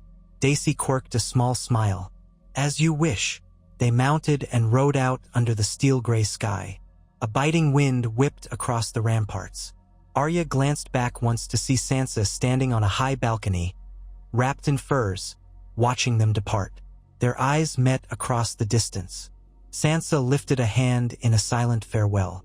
Then Winterfell's walls faded behind them. They made swift progress north and west, crossing open fields dusted with frost, then plunging into the dense green gloom of the wolfswood. The old forest enveloped them, tall evergreens blotting out much of the daylight. The ground crackled underfoot with patches of frozen leaves. An hour in, Daisy signaled a halt, pointing to a set of tracks near a shallow stream. The hoofprints were fresh, perhaps a day old. Byrne knelt to examine them, grunting his assessment. At least 4 riders, maybe 5, heading deeper into the wood. Arya nodded. They spurred their horses onward, following the signs. Now and again, they spotted broken branches or the remains of a campfire. Always, the tracks led further in, winding around rocky outcrops and through thick stands of pine. Cold air bit at Arya's face, but she felt alert, alive. This was a straightforward task: hunt, find, deal with threats. Simpler than the labyrinth of politics or the burden of guilt. Midday saw them pausing in a clearing to water the horses and eat dried meat. The forest was strangely quiet, the usual bird calls muted by winter's approach. Daisy's men eyed Arya with a mixture of respect and curiosity, but she offered little small talk. Her mind was on the chase. Who were these marauders? Were they just a desperate band seeking food? Or did they have some darker aim? Perhaps kidnapping travelers, extorting villages for supplies? By late afternoon, the tracks led them to a narrow valley. A trickle of a stream meandered along the bottom, rimmed with ice. Up ahead, rocky walls rose, crowned by thick pine. Arya signaled them to dismount, not wanting the sound of hooves to echo. Tying their horses among the trees, they crept forward on foot. She felt a prickle at the back of her neck. The vantage points above them would allow archers easy shots. She murmured caution, and the group spread out carefully. They found the bandits' camp nestled against the cliffside. Several crude tents were pitched near a stone overhang, smoke curling from a small fire. Arya counted 5 men, plus 2 more rummaging in what looked like stolen crates of supplies. She motioned for Daisy and the others to circle around quietly. Perhaps they could surprise them, avoid a messy confrontation. Yet something in Arya's gut twisted. These men didn't look particularly well-armed or well-fed. She wondered if they were truly a threat or just starving soldiers turned brigands. One of them, a wiry fellow with a scar across his nose, stepped away from the crates and gazed around the campsite, restless. Arya crouched behind a boulder, watching his every move. She reminded herself that empathy should not cloud caution. Even desperate men could be dangerous. Suddenly, a twig snapped under Byrne's boot. The sound, faint but distinct, carried across the clearing. The scarred man's head whipped around. "Who goes there?" he shouted, reaching for a spear. The others scrambled to their feet, weapons clutched in tense grips. Arya realized the chance of a peaceful approach had vanished. She emerged from behind the boulder, needle drawn but held low. "Lower your weapons," she called. "We're from Winterfell, here by Lady Stark's order. We've heard reports of raids in these woods. Lay down your arms, and you'll be given a fair hearing." The men glanced at each other. One laughed, a hollow sound echoing in the winter air. Lay down our arms? A fine invitation to get strung up. Another spat. We do what we must to survive. Daisy and the other two Mormonts appeared from the flanks, swords drawn. Byrne barked, "You can come peacefully or not at all." Scarnose brandished his spear, eyes darting. "We're not your enemies. We're just hungry. We took from travelers who had more than enough. Why shouldn't we?" Arya's voice hardened. "Because it's theft, and it threatens the peace of the North. If you truly need help, come to Winterfell and ask for it." A wiry man with a crossbow in the back aimed it at Arya. "I've heard that lie before. There's no mercy for the likes of us." Tension crackled. Arya sensed the men's desperation. They had likely fled from some battlefield or aftermath of betrayal. Maybe they had once served the Boltons or even the Freys. Now they were cornered animals. She weighed whether it was worth shedding blood here. "We don't want to kill you," she tried again. But the man with the crossbow fired. The bolt whistled by Arya's ear, missing by a hair. Instantly, the clearing erupted in violence. Daisy lunged at one bandit, her sword scraping against his shield. Byrne and Turek charged another pair, steel clashing. Arya dove to the side, rolling to her feet in a swirl of leaves. Scarnose thrust his spear at her. She sidestepped, pivoted, and flicked needle across his forearm. He yelped, dropping the spear. She kicked it aside, pressing the tip of needle to his chest. He froze, panting. She could see fear and fury mingling in his eyes. Behind her, chaos reigned. Daisy traded blows with a hulking man who wielded an axe. Sparks flew where steel met steel. Byrne fought two at once, the ring of metal echoing off the rocks. The crossbowman fumbled to reload, fear plain on his face. Arya hissed at Scarnose. "Yield." He spat blood, gripping his bleeding forearm. "We'll never yield to the likes of." Before he could finish, Byrne flung one of his attackers aside and whirled on the crossbowman, hacking him down. Turek slammed his shield into another bandit's face. The thug collapsed with a groan. The man Daisy battled made a desperate swing, but she ducked under it and drove her sword through his midsection. He sagged, eyes glazing. Blood spattered the snow. Scarnose, seeing his companions felled, snarled in despair. He snatched up a dagger with his good hand and lurched toward Arya. She reacted with reflexes honed in bravos. A quick step inside his guard, a controlled thrust. Needle punctured his chest between the ribs. His eyes went wide. He staggered, coughed once, and collapsed at her feet. For an instant, Arya stood there, staring at the body. Another life ended by her hand. The din of battle subsided, leaving only ragged breathing. Byrne and Turek were bruised but alive, Daisy likewise. 3 bandits lay dead, 2 badly wounded, 1 unconscious. Blood stained the camp, turning the snow red. The crossbowman twitched, groaning softly, life ebbing away. One of the wounded raised pleading eyes to Daisy, who regarded him stonily. Arya's heart pounded. She wiped needle on the bandit's cloak, feeling the old numbness return. This was no grand conspiracy, no orchestrated threat, just desperation and brutality, a reflection of a realm in tatters. With the monarchy collapsed, lawlessness would only spread. She looked to Daisy, who shrugged grimly. "We tried to spare them," Byrne panted. "What do we do with the survivors?" Daisy's jaw tightened. "We bind them, bring them back to Winterfell for judgment. The dead we bury here or leave for the wolves. Makes little difference. Lady Sansa might want to question them." Arya nodded, swallowing the lump in her throat. "Yes, let's see if they know of any bigger groups. This could be part of a larger problem." She spoke mechanically, forcing her mind away from the fresh kills. Another corner of her heart hardened. They bound the wounded bandits with rope, ignoring their groans. Turek rifled through the camp, collecting stolen goods and a few half-rotten provisions. Arya stood near the stone overhang, letting the tension drain from her limbs. The thought that she had spilled more blood for the sake of the North gave her only a hollow sense of inevitability. After they buried the dead in shallow graves, little more than piles of stones. They hoisted the prisoners onto spare horses and made the trek back toward Winterfell. The journey was slow and grim. At night, they camped in sullen silence. The prisoners glared, sullen and frightened. One muttered about the cruelty of being turned over to the wolves, as he called them. Arya did not correct him. If the Starks were the wolves in his mind, so be it. When they finally emerged from the wolfswood, the castle walls of Winterfell rose against a leaden sky. Snow drifted in lazy spirals, dusting the ramparts. The group rode through the gates, drawing immediate attention. Guards rushed forward to take the prisoners, while stable hands came for the horses. Arya sagged in the saddle, exhausted.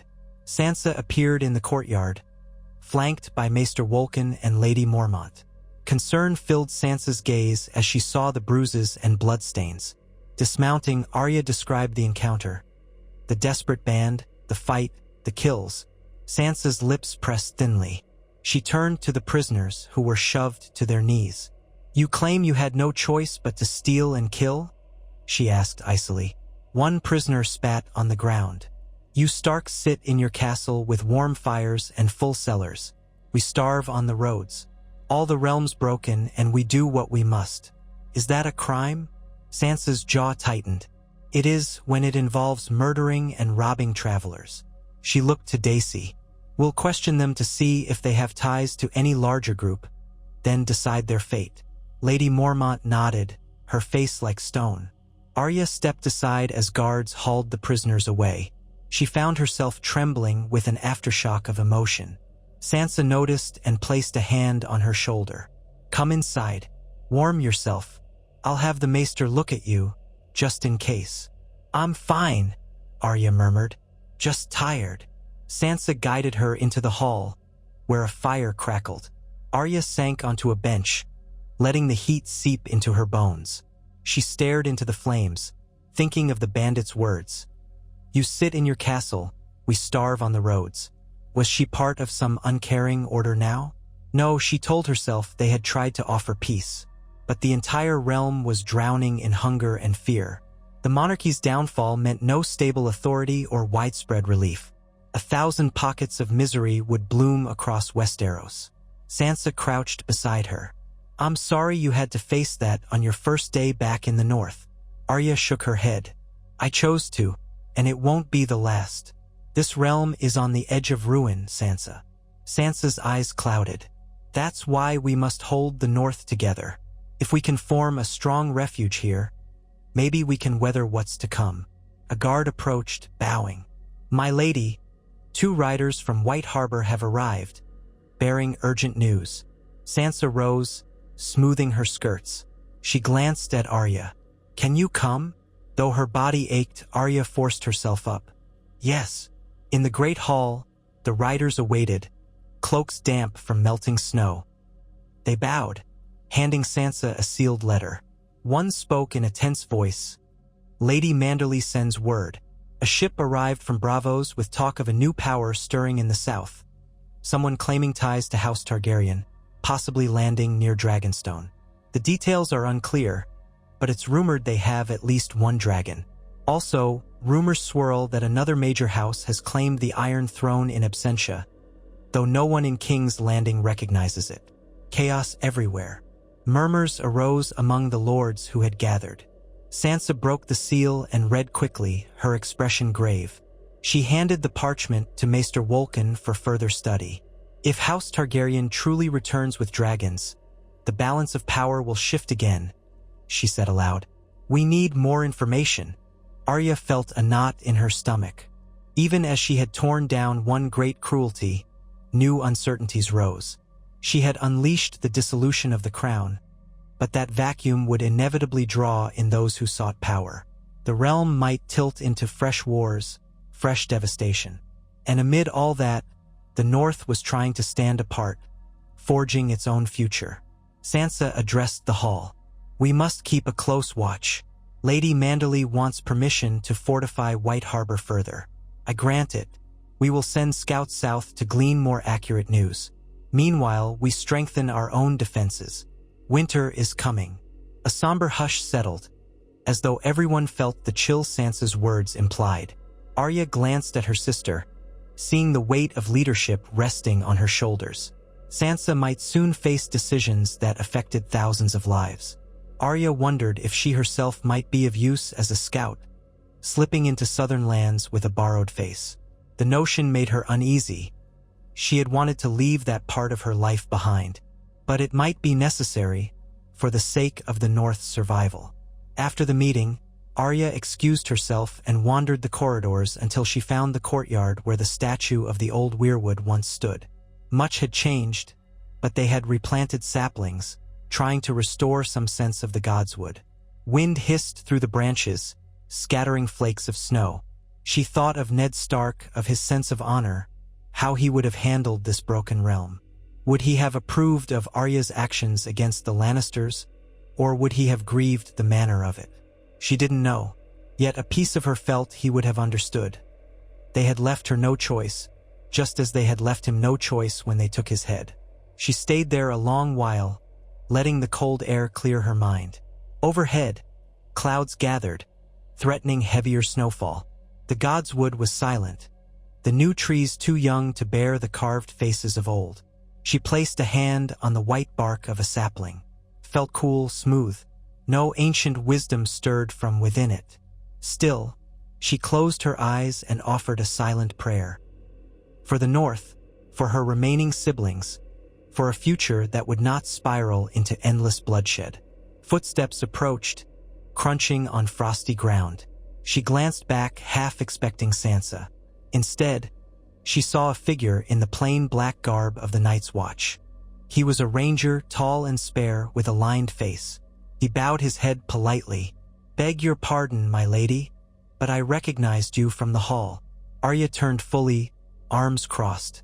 "I'm not used to that title. What do you want?" He gave a small, sad smile. "No offense meant. My name is Hallam. I'm here with a message from Castle Black to Lady Sansa. But I also heard that Arya Stark had returned. Jon Snow is our Lord Commander. Did you know? He's been leading the Watch in an effort to prepare for a threat from beyond the wall." Arya's heart gave a little leap. "Jon." "Yes, Sansa mentioned he was with the Night's Watch, rallying them." "How is he?" Hallam exhaled. "Determined, worried. He's traveling between Eastwatch and Shadow Tower these days, trying to gather more men. He believes the dead walk." Arya remembered hearing that from Sansa. "So it's real then? The White Walkers?" Hallam shrugged, uneasy. "I haven't seen them with my own eyes, but the wildlings we've encountered swear it, and I trust Jon Snow's judgment. He's not one for fables." Arya nodded. "What's his message?" "That the Watch stands firm, but if the realm descends into chaos, we'll have fewer resources than ever. He asks that Winterfell keep the lines of support open. If these White Walkers are real, we'll all need to unite. The Southern Crowns can't be counted on anymore." Arya sighed, feeling the heaviness of it all. Sansa will do what she can. The North is rising again in its own way. Hallam nodded, glancing at her with curiosity. "Jon spoke of you sometimes, you know. Wondered if you still lived. He never gave up hope." Her chest tightened. "Thank you for telling me." He bowed again. "I'll see myself to the barracks. If you want to send a personal message to Jon, I'll carry it." She considered. So many things she might say. Oh Jon, so many truths and secrets. Finally, she offered a small smile. "Tell him Arya is home, and that I look forward to seeing him. Tell him I'm sorry for everything he's had to bear alone, and that we Starks must stick together, now more than ever." Hallam inclined his head. "I will, my lady."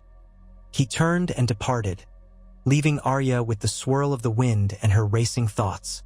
Jon lived, believing in the threat from beyond the wall, forging alliances in a realm that had no stable monarchy left. Sansa ruled Winterfell, navigating the ambitions and fears of the Northern Lords. And Arya, who was she now? A Stark, a killer, a sister, an orphan of war. The realm's fate seemed to rest on so many precarious shoulders.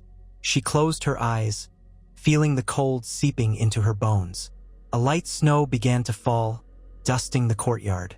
Arya let it settle on her hair, the chill sting reminding her she was indeed alive, present, here in Winterfell, the home she had dreamed of through years of hardship. Yet she could not simply rest. The aftermath of her actions, of toppling the Lannisters, rolled across the land, shaping new dangers, and the old terrors, stirring beyond the wall, threatened to dwarf all petty conflicts. She felt certain that she must do more to help, to protect the North and perhaps all of Westeros from what was coming. But how? Did the skills she had honed in Bravos have a place in defending the living from ancient evils? Could the cunning of the faceless men stand against ice and death? She did not know. Still, she resolved to use whatever she could, for the sake of her family and the people who looked to Winterfell for salvation. That night, Arya visited the crypts alone. She held a torch aloft, descending the winding stairs into the damp air that smelled of old stone and earth. The passage opened onto the familiar rows of granite figures, Stark ancestors and fallen kin. She paused by Ned Stark's statue, the likeness bearing a stony rendition of her father's face.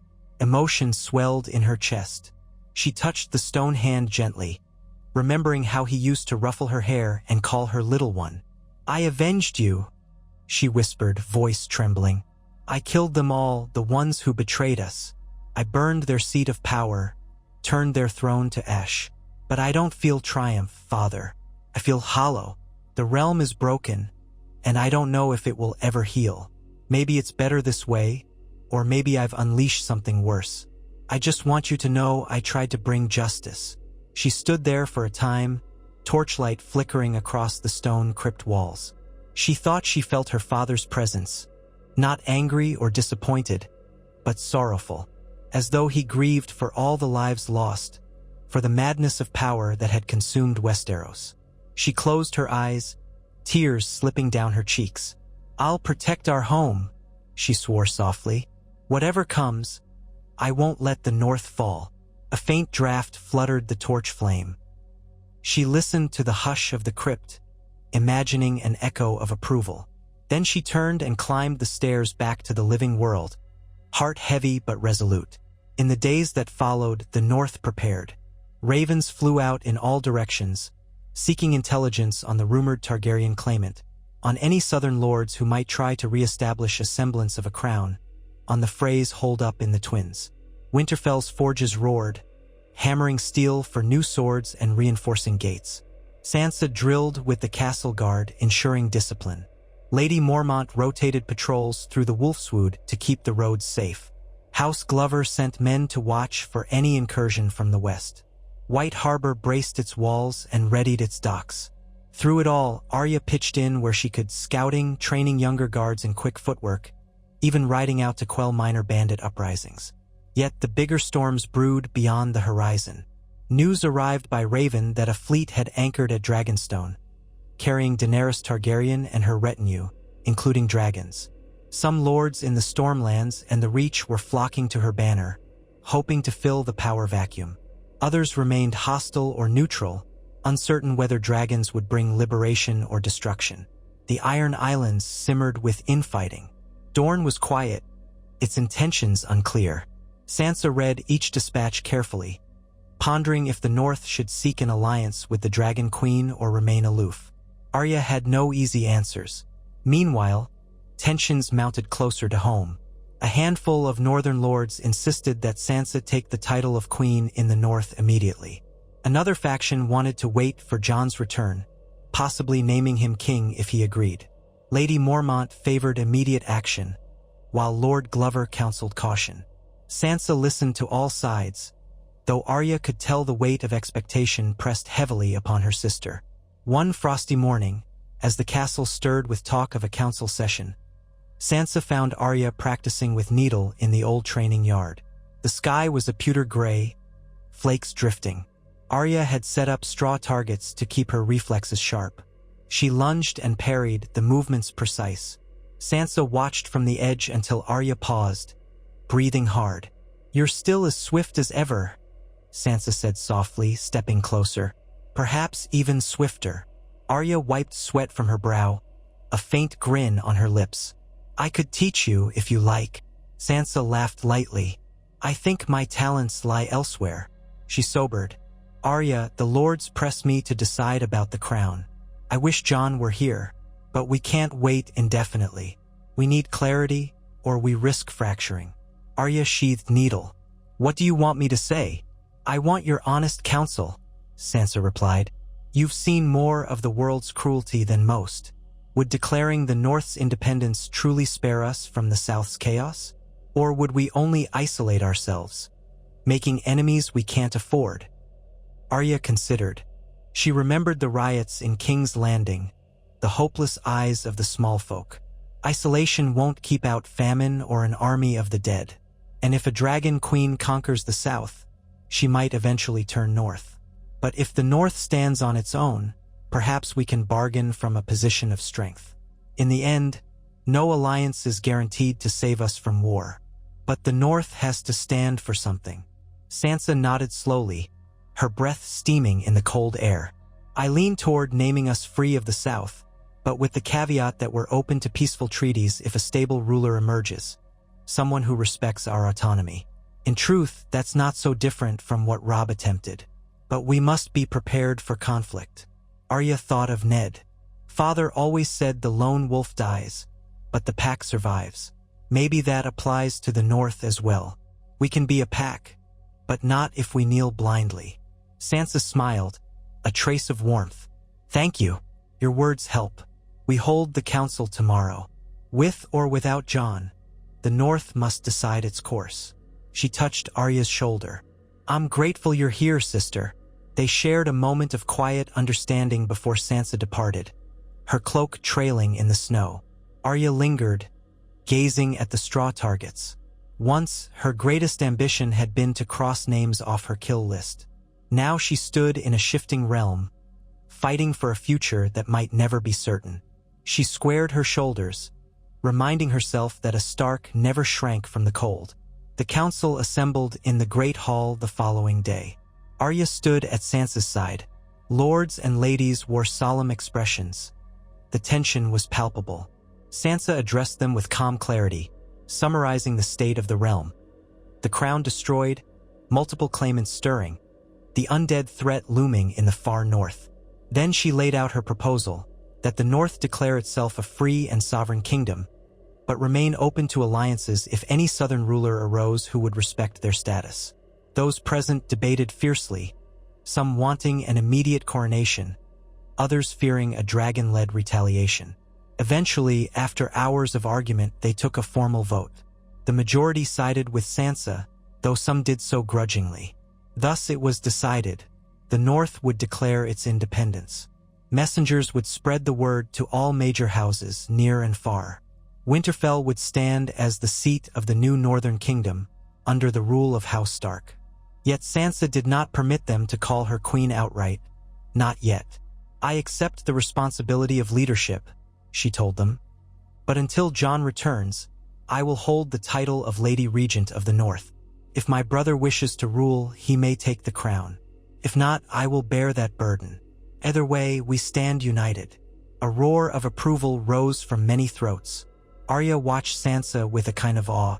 She had never imagined her sister in such a role, but it seemed as though fate had guided Sansa here. The council dispersed with a sense of momentous change. They made preparations to send ravens announcing the North's new status to every corner of Westeros. Whether the rest of the realm would acknowledge it remained to be seen. That night, a celebration of sorts took place in the Great Hall. Casks of ale were opened, the fires stoked high. It was a subdued festivity, overshadowed by the knowledge of a harsh winter and uncertain times. But the people needed some release.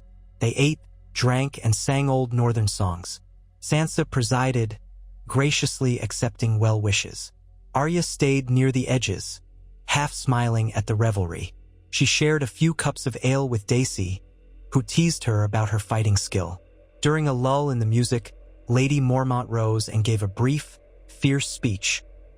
We stand on the brink of storms, both natural and man-made, but the North remembers its ancient strength. Let no one doubt. The North is free, and it will take more than dragons or dead men to break our will. Cheers erupted, tankards raised high. Arya found herself smiling despite her misgivings. Late into the night, when the hall had thinned out, she ventured to a balcony overlooking the courtyard. Snow drifted in silver whirls, shimmering under moonlight. She recalled standing on a Braavosi rooftop, gazing at a foreign moon, plotting her next kill. How strange that she now stood at Winterfell, her family's seat, with the shadows of an entire realm's future swirling around her. A quiet voice broke her reverie. "Arya!" She turned to see Sansa, wrapped in a fur cloak, stepping onto the balcony. "Are you all right?" Arya hesitated. Everything changes so quickly. I'm proud of you. It's just, the weight of it all feels heavy." Sansa moved beside her, looking out at the moonlit courtyard. "It does. But I think about how our father taught us to endure, to hold to what's right no matter the cost. We can't control the storms, only how we face them." Arya nodded, letting silence fall for a moment. "And if the Dragon Queen comes, or if the threat beyond the wall is real, or if Southern Lords try to restore the throne, any of it could drag us into another war." "Yes," Sansa admitted. "We'll handle those battles if they come. For now, we rebuild, fortify, and watch. That's all we can do." They stood there, side by side, the cold air biting but somehow invigorating.